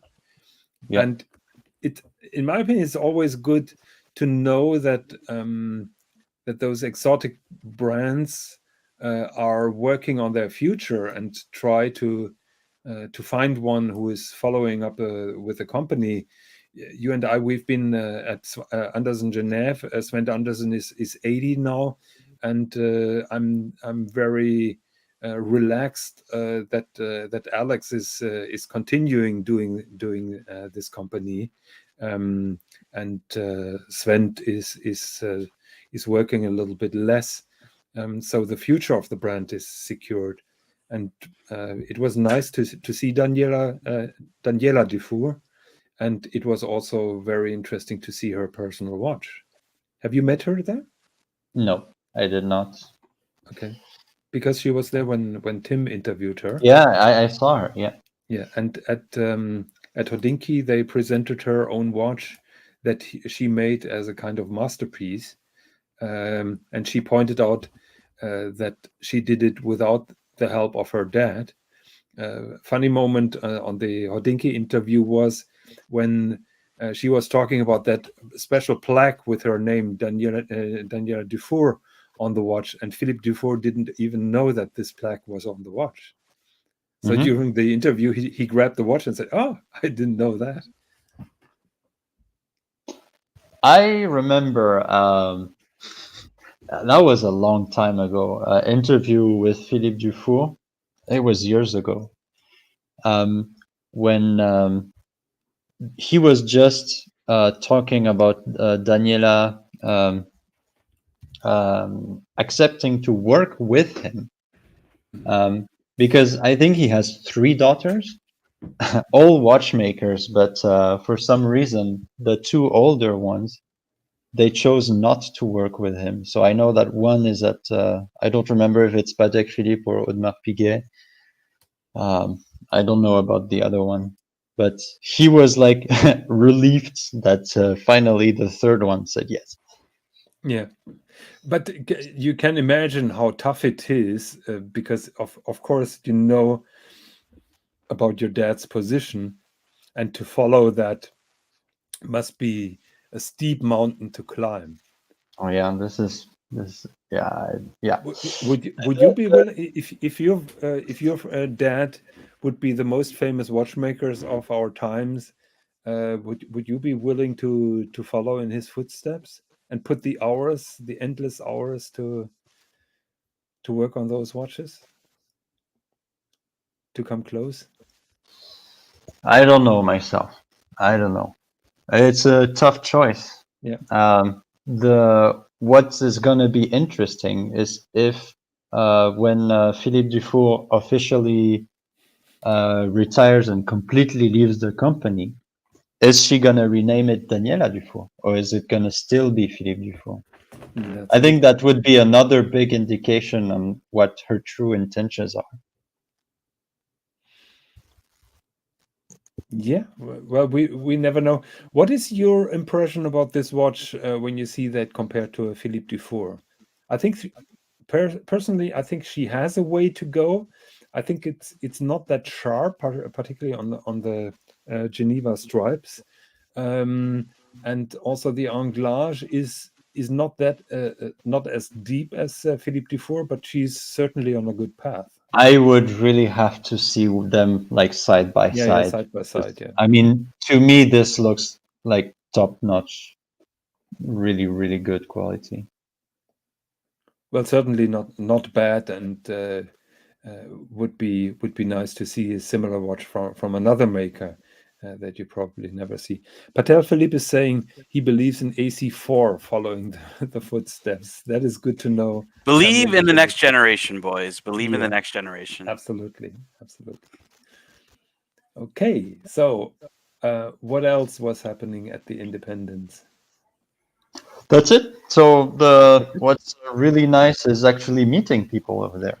Mhm. That's the super, super, super nice.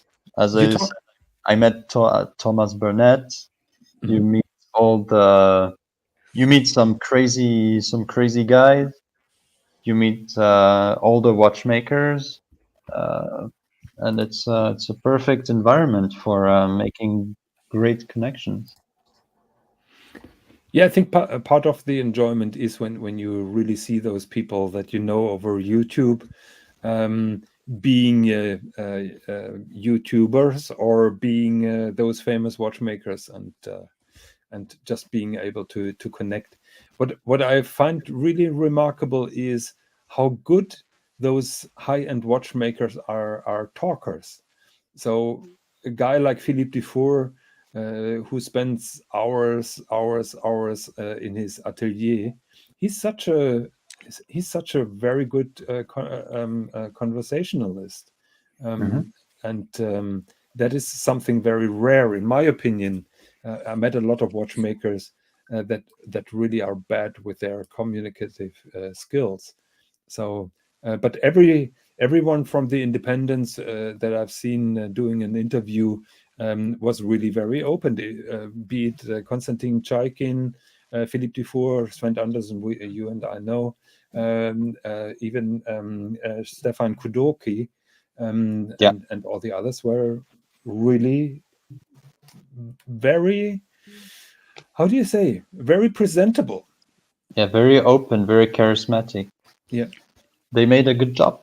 Yeah. Unlike Rolex, where it's just a glass window with some watches. So Tanzil is trying to pull our leg now. Here we have a new world timer. We have a comment as well. You can pull up. A new comment? Oh, sorry. Swis, this is a question for you. Ming world timer. Timer versus Anderson Genève. Celestial Voyageur. I really like this. Voyageur. Celestial Voyageur. I really like the dial of this Ming. With the loom, I think it looks super nice. I think it's fucking expensive. I don't remember the price of it. It's like 20K. 20,000, yeah. It's fucking expensive. I remember when the 13.01 came out. It was the first world timer, remember, with the Fumé dial. Mm-hmm. And I think it had the exact same movement inside. It was 13,000. So where did that 7K come out of? I'm not sure. Internet hype. Swis. Yeah, internet hype. I think there's something with the case. Maybe it's the material or something. I don't remember. But yeah, it's a bit too expensive. And You're gonna have to wait like a year or two for that. Yeah, that is really a bummer. Oh, look at it. This is even more appealing in my opinion. This is far better. This is a beautiful watch. Well, the luminous dial certainly 1902. is sexy. I would say that the new movement is nicer on the new one because I like the gold rotor. Tanzil, can you put up the movement, please, from the new one? Yep. I think the rotor was tungsten or something on the first one. Wait, no, okay. Why is there nothing on the rotor? Couldn't they have done something? Well, A little something. Ming and minimalist design. Well, maybe I maybe think we I could think etch Swis is going something for the on. Ming. I think he's taking down the Anderson Genève today for the Ming World Timer. No, I'd go Anderson Genève every day. you don't have to blow smoke up on my. But No, I'm not doing this. I'm just being objective. if you prefer that, I think Ming has reached their peak a little bit, and I'm not sure if it's a good idea to make 100 out of them. I'm hearing that they didn't sell out that quickly, so after that first period, there were some over, and yeah, the hype is gone for Ming, unfortunately, a little bit. Hype is gone. What is this? Chanel, is that a tourbillon? Monsieur Tourbillon. Tourbillon Monsieur.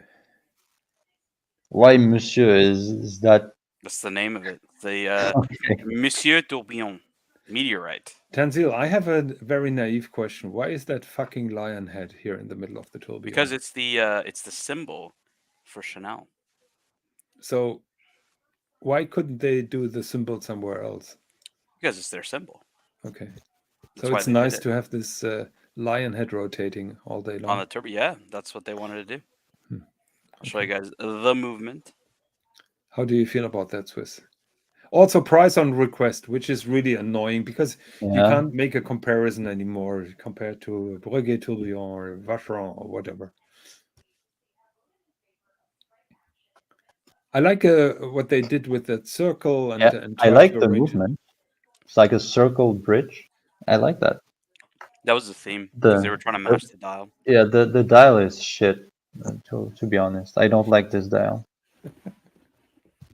It reminds me too much of the Arnold and Son.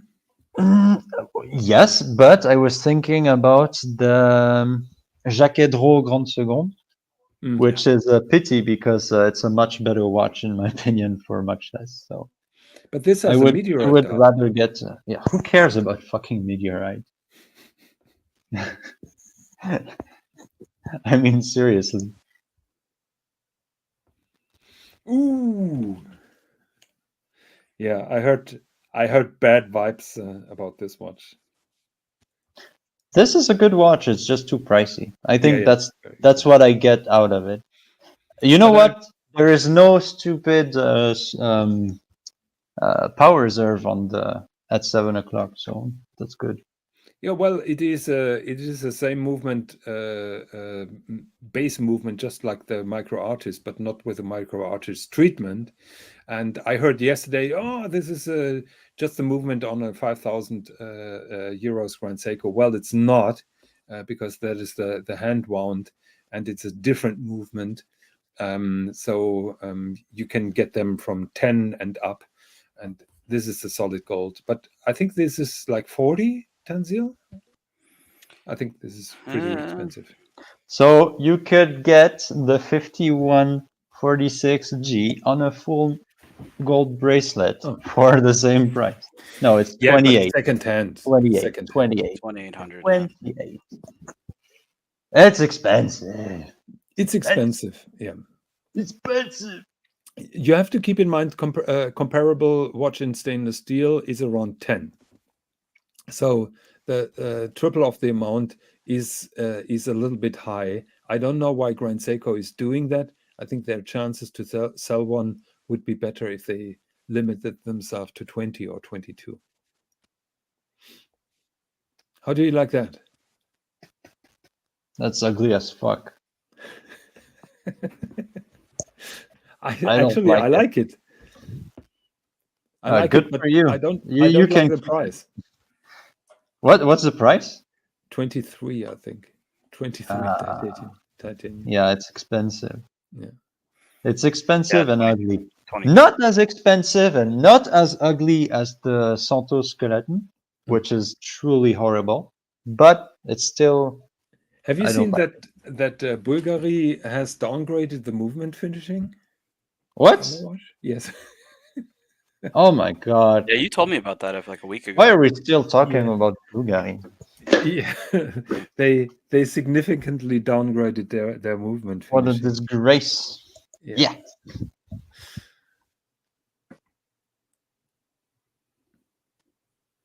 Okay, so what else do we have? I had something. We didn't get Swiss's take on this one. The retrograde date. Yeah, that's amazing. Guess what? It's too big and too expensive. and too expensive. Other than that, I think it's beautiful. The And you case, complain about Marcos What? that you can't read the time. Yeah, true. The only thing I have against this one is the logo at 3. Like, why?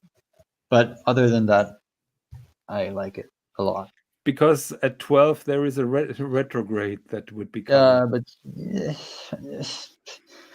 they could have found some better solution. Come on.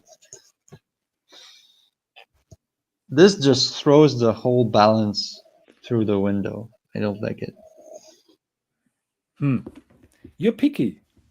I'm very picky. How about the overseas? From the start, I have always been very picky. Yeah. Did you see the smaller overseas? Yeah. At Vashram? What do you think about that? I think for a woman, it's super nice. For a woman? Yeah. For me, even for me, it's too small. Too small. I think the thing is, it's different proportions, and it's a very feminine proportion. So, by the way, did you try that? You tried that Tudor 54 on at yes, that Tudor boutique. Yes. Do you have wrist straps? I do on my phone, not on the computer.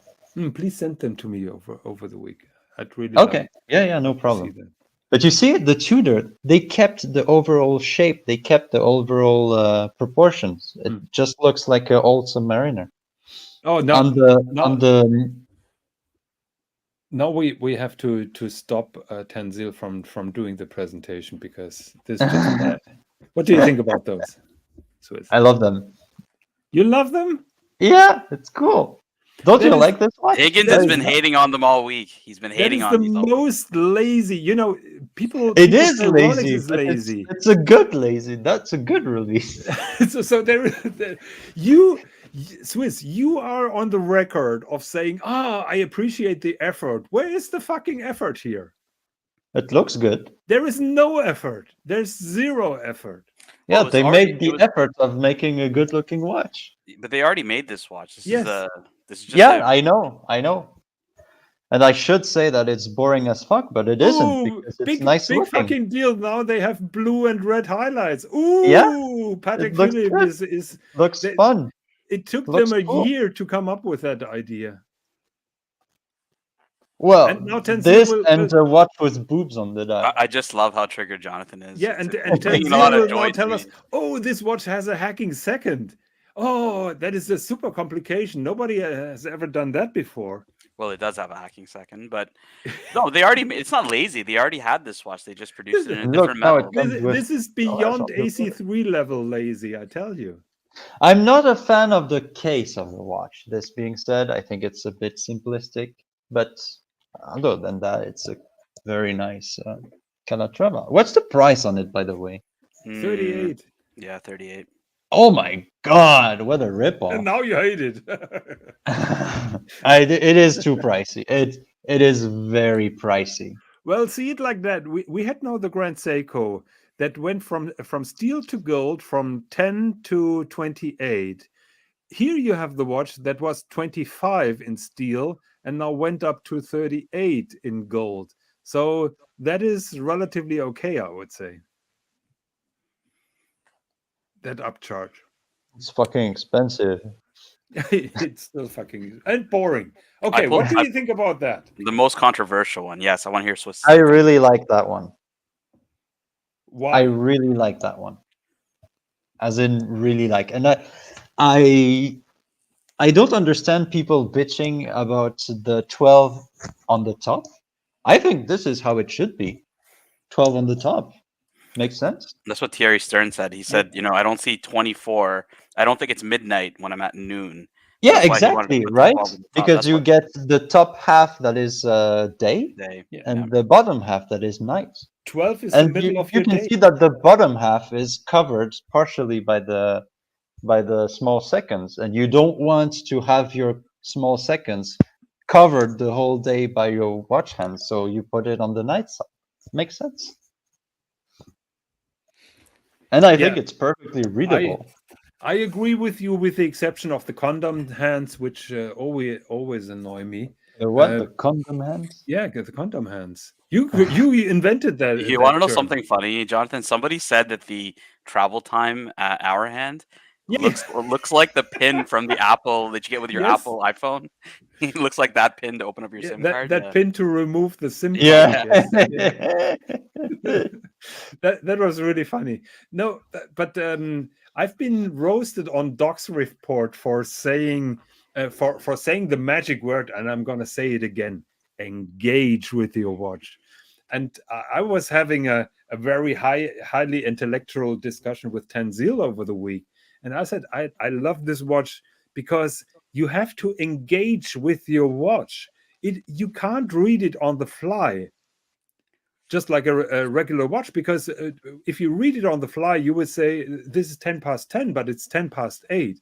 So you have to look a little bit deeper. You have to work with your brain with the watch, and that is what I called you have to engage with your watch. You sound just like Jean-Claude Biver right now. Yes. So no, I yes. Well, no, but Thierry Stern himself said that this watch is hard to read. He said it himself. But he said that him and Swis both think that the 24 should be at the bottom. Yeah, but he admits, he's like, yeah, this is a hard to read watch. Don't get me wrong. But he wanted to take that risk. But I think he also said that after a couple of weeks, he learned how to read it, and that is my point. It is to, that watch by Kari Voutilainen that he made with a psychologist, which is even more difficult to read. Swis, do you know that watch? Yeah. So everything that we are doing here, or most of the things, are routine. So routine gives us safety, security, but we are not creative when we are always in our safety zone, and or in our comfort zone. And this watch demands that you do a little bit out of your comfort zone, and I like it for that. You haven't made a comment on the two-step lugs. I made a comment. You haven't made a comment on the two-step lugs. No, I'm pretty okay. I don't like the three-step lugs, but the two-step lugs are okay for me. Do you think the two steps are gonna have no problems getting polished? Of course, they are difficult to get polished, but I could imagine those are manageable. The three-step lugs, I don't know. I wouldn't want to do that. I would say don't scratch the watch to begin with. Come on, Swis. You've seen that scratch on my Grand Seiko that I wear with pride. Yeah.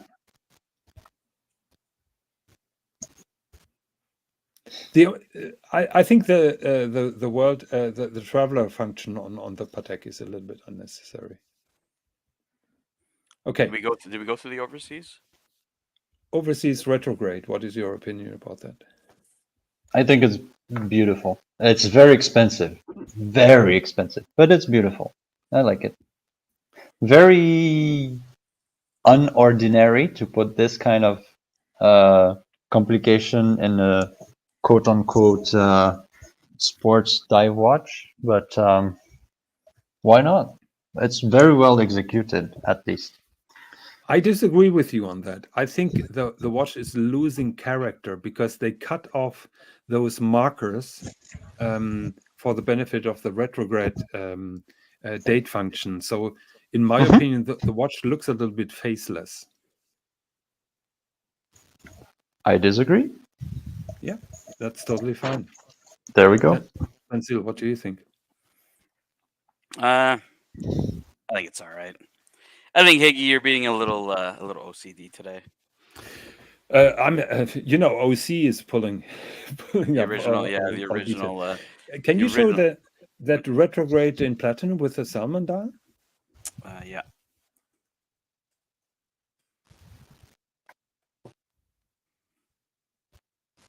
Swis, what do you think about that?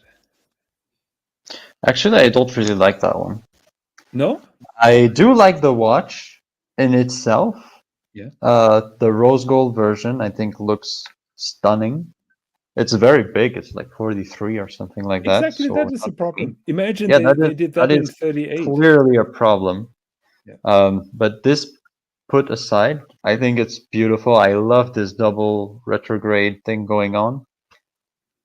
But I don't know, I don't really like the shade of the dial, the color that they used. Did you try that on when you've been with Vashon? No, but I saw it and it's not impressive. The shade of the dial, and they even said, "Oh, we made so much research to find the perfect color." I was like, it doesn't look that good. Have a look at the movement, how tiny it is in comparison to the case size. Yeah, they should do the watch smaller. Come on, Vashon, do your watches smaller. I agree with you. Imagine that would be in 39 millimeters. Oh, yes.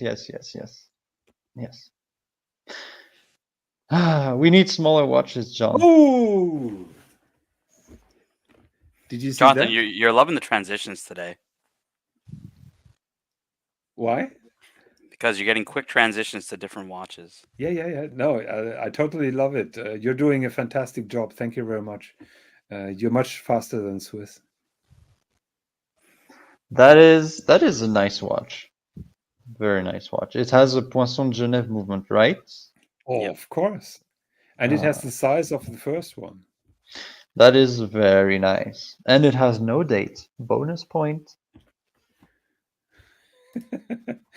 I'm not French, voulez-vous. This is up to Swis to pronounce it properly. Swis. So should I say the over-the-top version or the normal version? The over the top, please. Oh la la! There you go, voulez-vous. That is a beautiful, gorgeous movement, I must say. The original one had the Chopard logo on the Yeah. Look at the dial. Look how the guillochage it comes out from the logo, not from the hands, from the logo. Yeah, not from the center. Yeah. Yeah, that is a very nice detail. Yeah, super nice watch. People complain that it's in steel and not in white gold, but then I tell them, okay, this in steel I think is 23. If it would be white gold, it would be 40. Would you prefer that? No, steel is fine. And that movement is an expensive movement. With a Geneva seal. So John, you after 3 hours at a Breguet boutique, you are now a master guillocheur. Yeah. Could you replicate this dial, you think? No way to do that. No. Yeah, but shit. No, I think I told OC to get in touch with the Breguet boutique and ask if the guillocheur is there that weekend. I haven't followed up with him if he saw him. Oh, I didn't think of that. HYT. And we have Doctor in the house. Dodger. Good evening, Dodger. The good news is that this video will be watch on demand afterwards. Really? Well, I mean, he can just look at the recording. Yeah. HYT. I have not seen this piece up close. Is that like 3-axis tourbillon in the center? I think a normal tourbillon, isn't it? Just a normal tourbillon? That's a bit disappointing. Well, it has the pump, our display function still. So do you usually pump your watch? How's that? Well, that is how this liquid is pumped to display the hours of the time. Oh, we have here OC. OC, did you contact the Breguet boutique if the guillocher was there?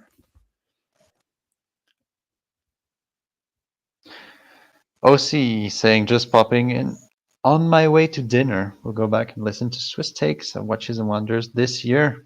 Great meeting up with Swiss last week. He was a gracious host. Had a lot of fun touring the city. It was my pleasure meeting you, OC. And I am very happy you had fun in Geneva. Sorry? How long did you spend with him? Not too long, maybe 40 minutes, 45 minutes, okay. An hour. Just enough to chat a bit and have a drink together. It was actually really nice. Yeah, I think OC is very, very good to meet in private life, and I think it was I hope that it was very enjoyable. Oh, it was. Now we have something interesting on the screen right now. Mm-hmm. So you know the complication of this watch. It's funny. I have someone in my group that actually bought this watch, and in steel. It still has the platinum bezel, but it's in steel. It was like 30K, very expensive. But this is actually, you see that it has like a travel time second hour hand. So if you click on the button at 7 o'clock, you can change the time zone. And when you click on the button that is on the crown, it flies back to the original position. So it's like a GMT rattrapante, if you get what I mean. It's very, very fun to play with, actually. So so in one position it is covered by the hour hand. In the second position it shows the second time zone. Is that correct? Exactly, just like Patek Philippe. So it's like the Patek Philippe, which is covered in standard mode, and then you can drive it off. Yeah. Mm-hmm. Yep. What I really like about Parmigiani is that he integrates the pushers in those lugs. Yes. And he does that with a rattrapante as well. And let me tell you, I have tried these watches. They are very comfortable. The bracelets and even the watch has a slightly concave shape. Very comfortable on the wrist. Very, very comfortable. Laurent Verrier. The green dial. Is green your favorite color of dial now? No, not mine. No, Tanzil is pulling that up. He's just trying. No, I'm actually not a big fan of green dials. Okay. Yeah. Bufaris is asking, what is my take on Spec Marin? That is, I think the right pronunciation. Did I do it right? Spec Marine. It's Marine, not Marin? Yeah, it's Marine. It's I don't remember where he is from. Actually, I might Google this. He's a fantastic watchmaker, and I really like his teardowns on YouTube. What I don't like are those lugs with those huge screws. Yes, the lugs are a bit too strong. But Spec Marine is one of the reasons why NBNF is still alive. So I will always why that? Praise him for saving our good friend Max Busser. How did he do that? I don't know that. So when Max Busser started NBNF, it was a whole adventure. But when he came out with the first batch of watches, he had everything prepared, all the supply things and everything. And at the very last moment, the movement maker that was making the movements for him just abandoned ship. So he was left with everything, all his watches without movement, and the deadline were approaching, and he had no money. So he went to the watchmakers, and actually Spec Marine said, "You know what? Just to help you out, I will make the movements for you." And he basically saved his ass for. So It's make the very- movement he assembled then, or did he make I entire think he movement? provided them entirely. Okay. I'd have to. There is some fantastic interviews of Max Busser when he explains his whole journey, how he started, and every hurdles and crisis that his company went through. It's fascinating, Mhm. and yeah, I always remember that one. Must check that out. Now the Piaget Polo perpetual calendar. Do we really have to talk about that? You seemed very interested in it when it first came out. Me? Yes, you. You were all about it. You were like, "Oh, guys, this is an exceptional piece. Hmm. Piaget is really stuck to the polo line and gave us what we wanted, a perpetual calendar." But now you can get one with sapphires. Yeah. Not a fan of that. Not a fan. So if you had the choice between getting a Piaget Polo or a Volkswagen Polo, what would you choose? Volkswagen Polo for sure. Yeah, I think that perpetual calendar is bloody expensive, and there are so many alternatives that I would gladly pass. And I'm genuinely asking myself, who on earth is buying those? I don't know. I don't know. Yeah. Chopin, Mille Miglia. 8 movements. Yeah, that's not my favorite either. How was your impression about the Alpine Eagle? Did you see the window, or did you ignore Chopin at all? I did not, because Julia Roberts was there, and it was impossible to even approach the damn place. Oh, okay. So, was it so packed, or what, yeah, was it too many paparazzis, and everybody was there for her. So yeah, understandably. Did but you? if it's the same as the other Alpine Eagles, I mean, I really enjoy the dials of the Alpine Eagles. They're really nicely done. I just don't like the bracelet shape. Bracelet is a bit too old-fashioned, in my opinion. It reminds me of the very first Overseas, like that very old-fashioned blocky bracelet. Yeah, well, they come from the Chopard St. Moritz, and it was always like that bracelet. Not that it's any endorsement or that it's any good, because that was always a problematic thing. Oh, now we have Grand Seiko. Oh, now it's shitter watch time. Come on, Swis. Be nice, but This I'm looks not like a fan this looks like a Grand Seiko after you had an accident at the Nürburgring. Yeah, got run over by a tank.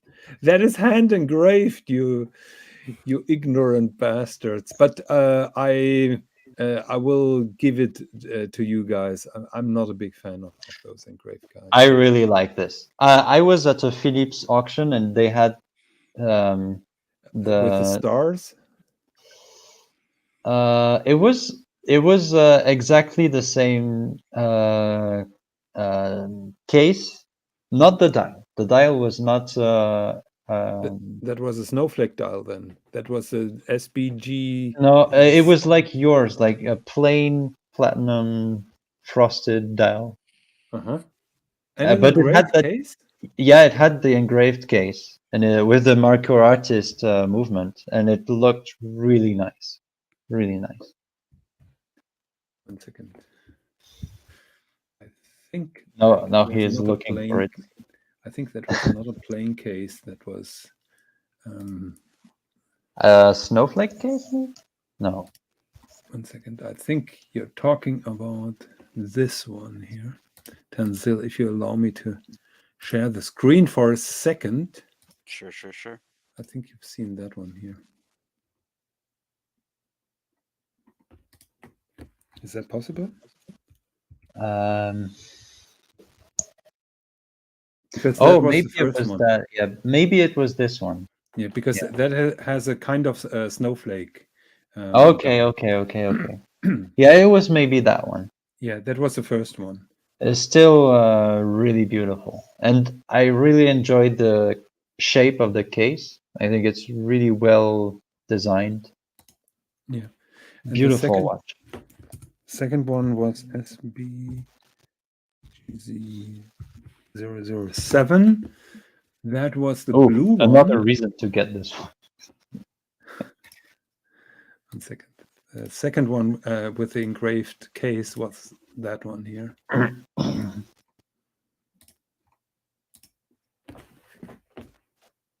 And that had the stars Oh, engraved and aventurine dial. yeah. Less. I like it a bit less. I think the other one was a bit better. Actually, And you know what I'm trying? I'm trying to get this dial for my Grand Seiko. Really? Yes. Oh, and you think you can do it? I prefer this one, to be honest. Mission Impossible with the blue dial. Yeah, it's 80,000. This one here. God damn it. Well, this or 8K more for a Viking Panerai. Than this. So, Swis, have you visited that exhibition of the fine arts from Patek Philippe? Have you been to No, the I museum? haven't. No, I haven't. Are you planning to do that? Maybe. I'm not sure. Should I? Tanzil, you're amazing how fast you are.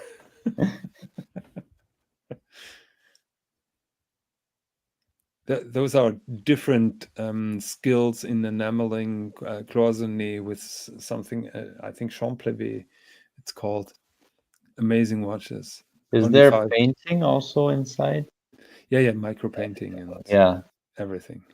Yeah, that's impressive. Yeah, and Tanzil says that the guy in the second race car is me. Well, he was an extra, right? He was an extra in a movie, so we think that's him. That's a photo of him as an extra. Can you recognize the car?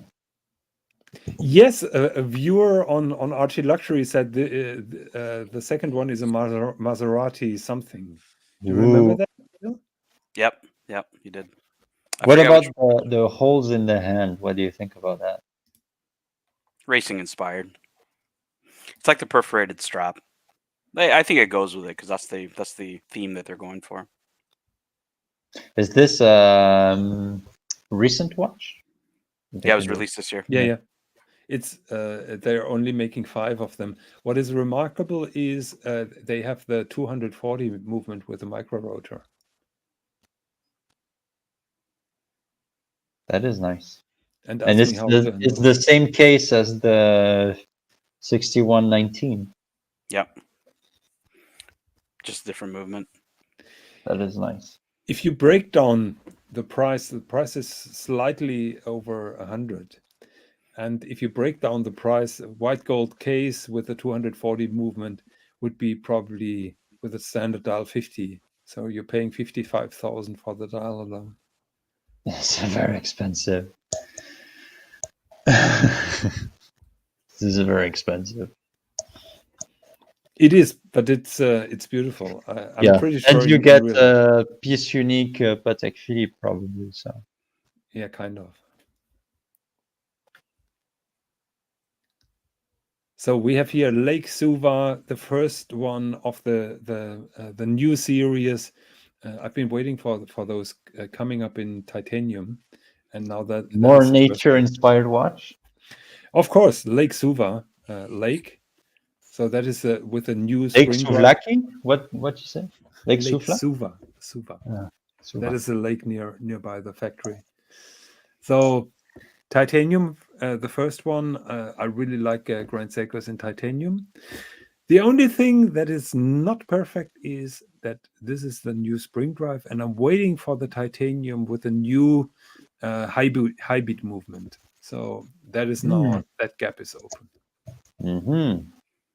But they are getting very expensive. You know, we've been complaining that the IWC is expensive. Here we have a Grand Seiko which is over 11,000 now in titanium, getting really Yeah, expensive. but the thing is, Grand Seiko has a cult following of people who are, and they put some effort in their watches. Yeah.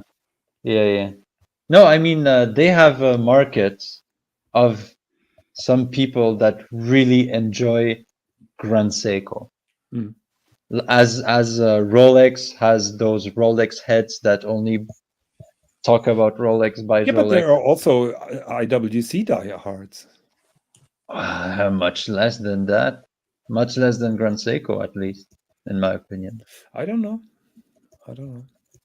And I would say that the IWC enthusiasts are much more interested in the pilots than in the ingénieur. So, well, I would say people who own the pilot have now a reason to buy another IWC.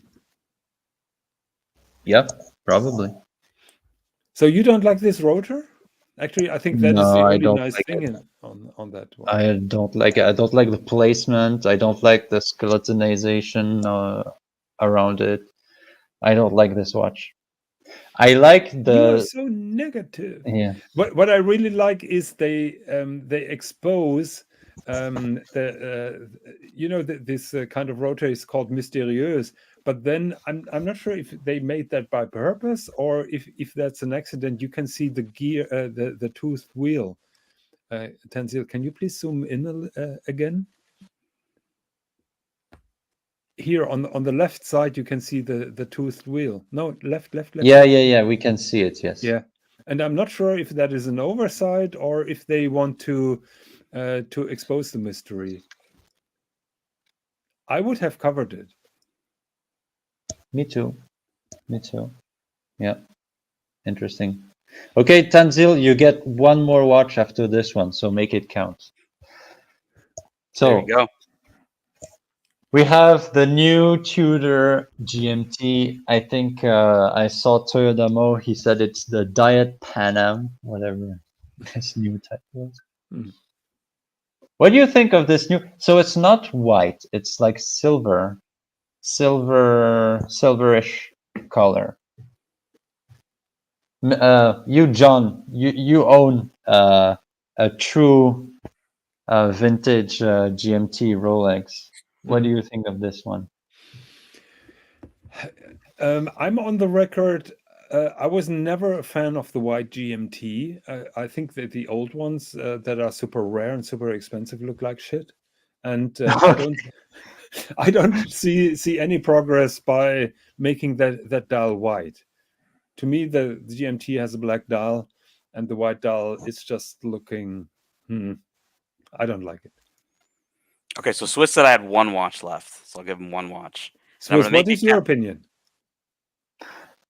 I mean, I'm not that interested in the first one, in the first Diet Pepsi. So the new one, why not? I mean, it's, Tudor does what Rolex doesn't. Yeah. And who knows? Maybe this is maybe this will give Rolex ideas. To make more watches and with white dials. Who knows? Maybe no, Swis. No. What happens with this particular watch? This is the flavor of the year now. I predict that the hype is over in 2024, and nobody's getting nuts about this anymore.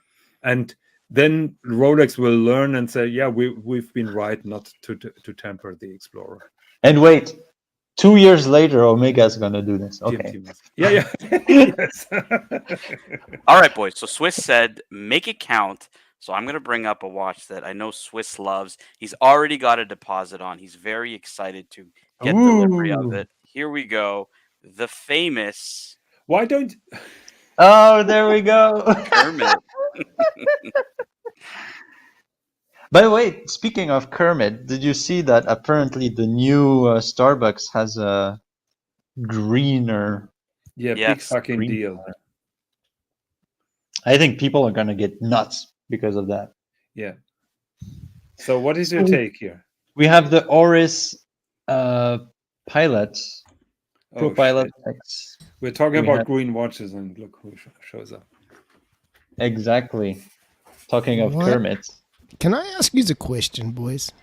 Are What's you up? having a competition, right? Who can Who is put the them? most So boring? who can put the other person to sleep first? Seriously, what the fuck are you doing? He's talking so I tried to slow. stop Swiss in his endless monologues, and he's just going Swiss on. is great, but you're all talking like you want to put each other to sleep. Well, What the keep fuck, in mind man? that for Jonathan, it's almost bedtime. So I mean, we have to. It's over bedtime. It's over. It's over. bedtime, I can tell you. Fucking hell, man. Okay, so Jesus. this watch, very ambitious. So Oris has been making these kind of funny dials with this Pro Pilot watch. You know, before this watch existed only in like 43 millimeters with a skeleton dial. It was like 12 grands, very expensive, you know, for Oris. And they said, you know what, it's fairly popular. Let's scale it down, put a simpler movement with a simple dial. And it has been very popular. It's the Pro Pilot X. Yeah, because it's quirky, you know. People like yeah, it. yeah, They want exactly. something a little bit out there, you know, Exactly, it's something that quirky. really. And Yeah. they have made like those pastel blue, pastel pink. They even have some gradient dials.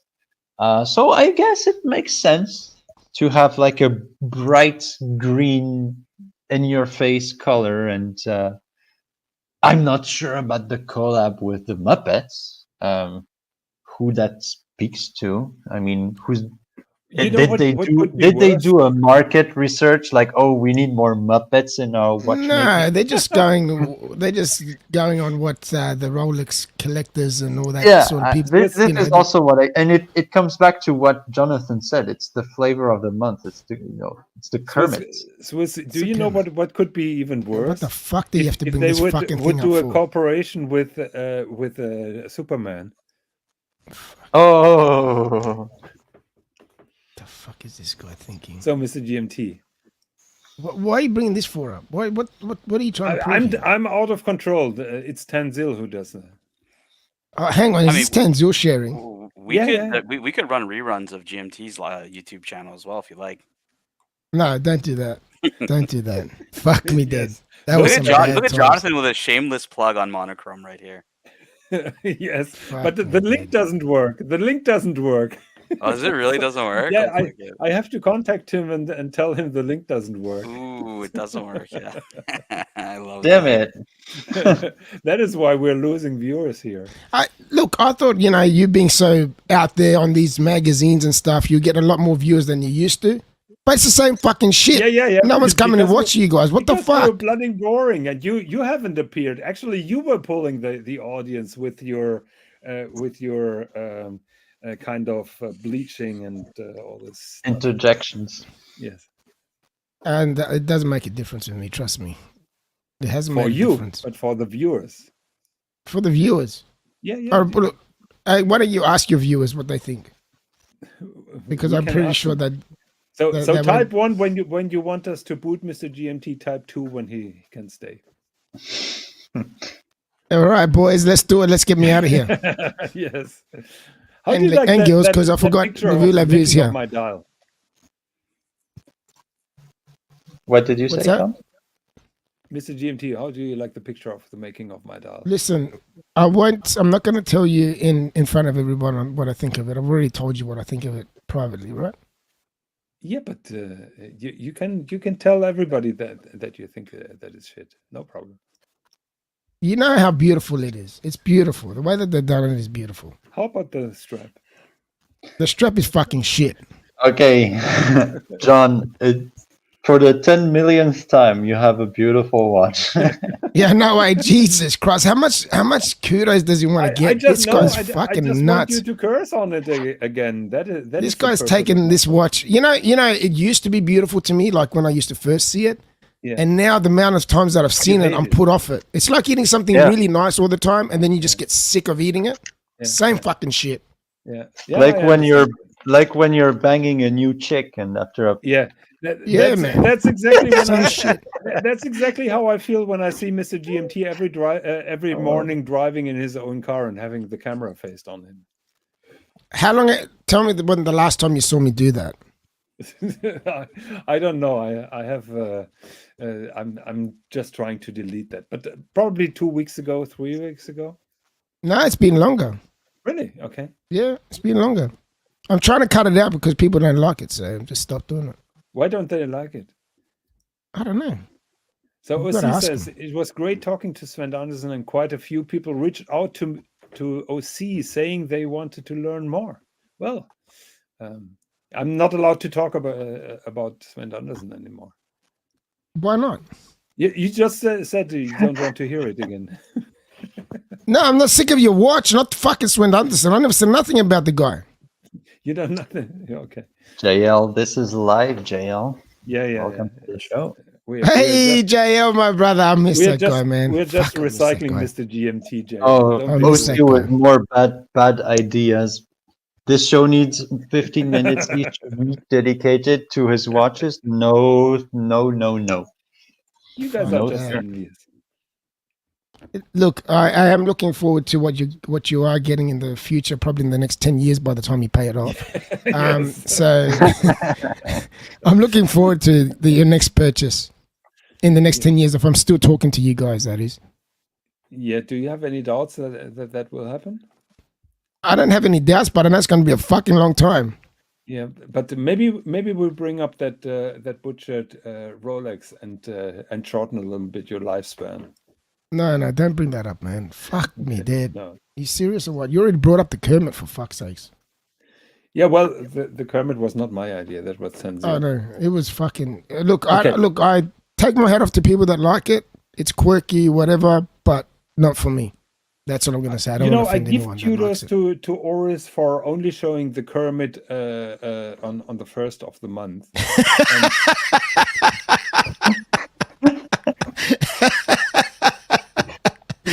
Dan's a legend. I love you, brother. It's perfect. But you know what? The one that they brought out now that Swis was talking about, the new color variation of the Cermet, that I believe is a lot closer to the original. Do you think or not? So, my question is, do you think people who already own the Cermet they are gonna try to go on a new quest and getting the new Cermet? Personally, I would swap it over. I wouldn't have both, but that's just me. Because I think the other one was a bit too dark.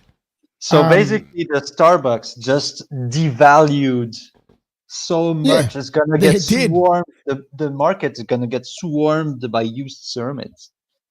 I think so. No, but you know what? Again, hang on, wait a minute. Let's look at it this way. Not everyone's gonna think like, say, me, you, or whoever really likes the new color variation, right? So not everyone's gonna go for it. But if you're a traditionalist and you do like trying to get it closer to the original color, yeah, you will go for it. You know, that's how I see it. But it's a beautiful color. I'm glad they did change it because I thought it was way too dark. The original Cermet. Mm-hmm. You know? Yeah. What do you guys think? I'm one of the rare ones that prefer the other color. See, that's what I mean. There's going to be people like yourself, Swis, that do prefer the other color. Yeah, and that's what I was saying.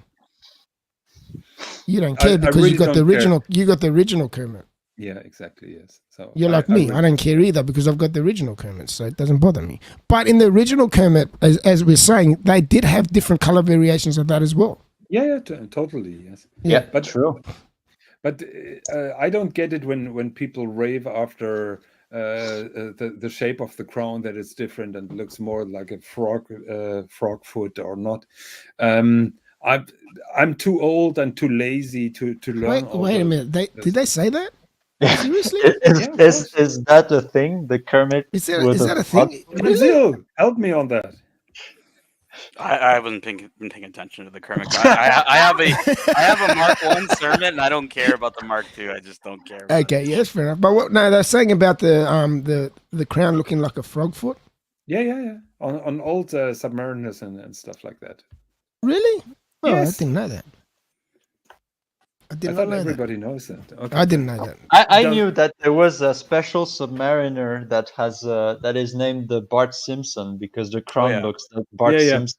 I can bring that up. Yeah, man. You know, I don't know. The vintage watches for me have got something special to them. You know, I don't know what it is. It's just they really talk to me. So OC is just stirring shit now. The darker the green, the better. New diver 300 meters looks great, and I don't love green. So his opinion. So either way, he doesn't give a shit. He's trying to say. Yeah, kind of. Yeah. And It just gets straight to the point. He just doesn't give a shit. Which is a fair call as well. There's a lot of people out there like that too. No, but now the green has gone a little bit brighter, or has it gone darker now with Roy? No, it's brighter. It's brighter. Green. It has gone more green. Okay. More green, yeah. Yeah. It's more like say the original, like you see, it was like a lighter green, like brighter. Green. Yeah, Kermit green. More like a Kermit. Okay. Then And here we have a Bart Simpson dial. Yeah. So they named this one the Bart Simpson, right? Mm-hmm. Yeah. Because of the compressed crown. Yeah, but now when you look at the crown, you think all of them look like Bart Simpson. No. This one's more pronounced. Yeah, this one. Yeah. Jonathan, I think I finally found a quote 1159 that I like. Okay. Oh, what? Let's have a look at it. Can we have a look at it? Show us the Patek Philippe. Oh.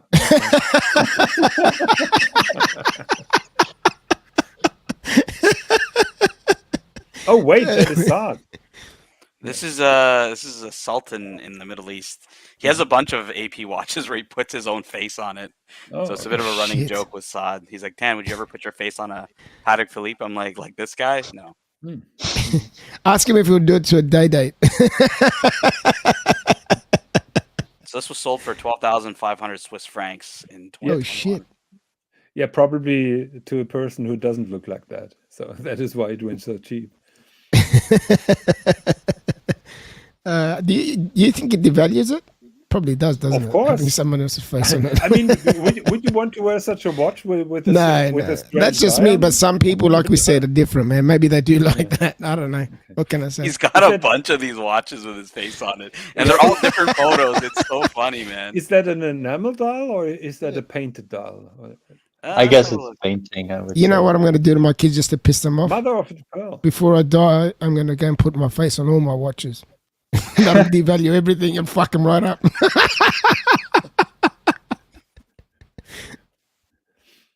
That's a great idea. What do you think, boys? Oh my god! Like I'm not fucking with you guys. Like he has so many watches. Even the ring. Oh my god, the ring as well. Fuck me. That's a fucking classic. Look at his How face. did you find this guy? Like Holy he's shit. Just He's the imagine Sultan of Oman. He's like a king. Like yeah, but just Fuck. imagine at the AP factory, the workers rolling their eyes. Oh God, another of those dials. Fuck. So who would do that? Would that be AP actually putting the picture on for him? Do you think? Oh yeah. Yeah. Fuck. I think that is from a time where AP was happy to receive any order, so they were doing anything. Yeah, especially from royalties. You know, I was almost gonna say to you, Jonathan, you should have done that to your World Tom, but I've just remembered what you did. So that's not a fucking good idea. But apparently he was a good client of Asprey because Asprey were doing those or selling those. I can't believe he's done this, man. This is nuts. This is fucking nuts. This is next level shit. You know what? I'm surprised that his people actually haven't gone out to buy. Probably the poor guys. They can't Do you afford think it. But he giving them out as presents or to his workers, or was he collecting them all for himself? I think this was That's a- personal collection. Okay. Fuck me, dude. Can you imagine? The irony. If you gift something to a friend and it's a picture of your face. That's something I would do as a joke. Maybe you give out cheap quartz watches with your logo. These would be the gift stuff that they make for the Yeah. Sultan. Actually, that looks like Mr. GMT's avatar here at 6. Oh, the cross. Shit. You know, Stallone, he sold all his watches, right? But he kept one. He kept the pre-ceramic. I think it's got of Submariner, the solid gold one. I think it's got Tiffany. It's a Tiffany dial, and he kept that one. That was his very first Rolex. Precious man for a Rolex, anyway. And he kept it. But he sold everything else. Yeah, and by the way, people are shitting on Chapek Antarctic bracelets. Have a look at how worn out that bracelet is. Which one? This one have here? Have a look We're at the looking at connection to the case. Ah. Is that I've bad? seen far worse from Rolex, to be honest. Ooh, that's a beautiful combination of tantalum and platinum. That Is nice. it tantalum? I don't know. It's tantalum and titanium, I think. I think it's platinum and titanium. This is Oh tantalum. no, it's tantalum and Tantalum. Okay. steel. Steel, yeah. Okay, interesting. I love those combinations of tantalum and other white metals.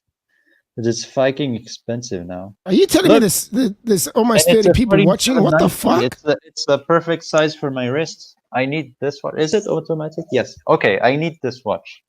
Well, I you need- got to find it. You got to find it. The problem is not finding it. The problem is finding it in a good condition. You're good condition, yeah. Yeah, because you find a lots of them, they're totally destroyed. Is the tantalum why would they- wearing out? Yeah, why is that?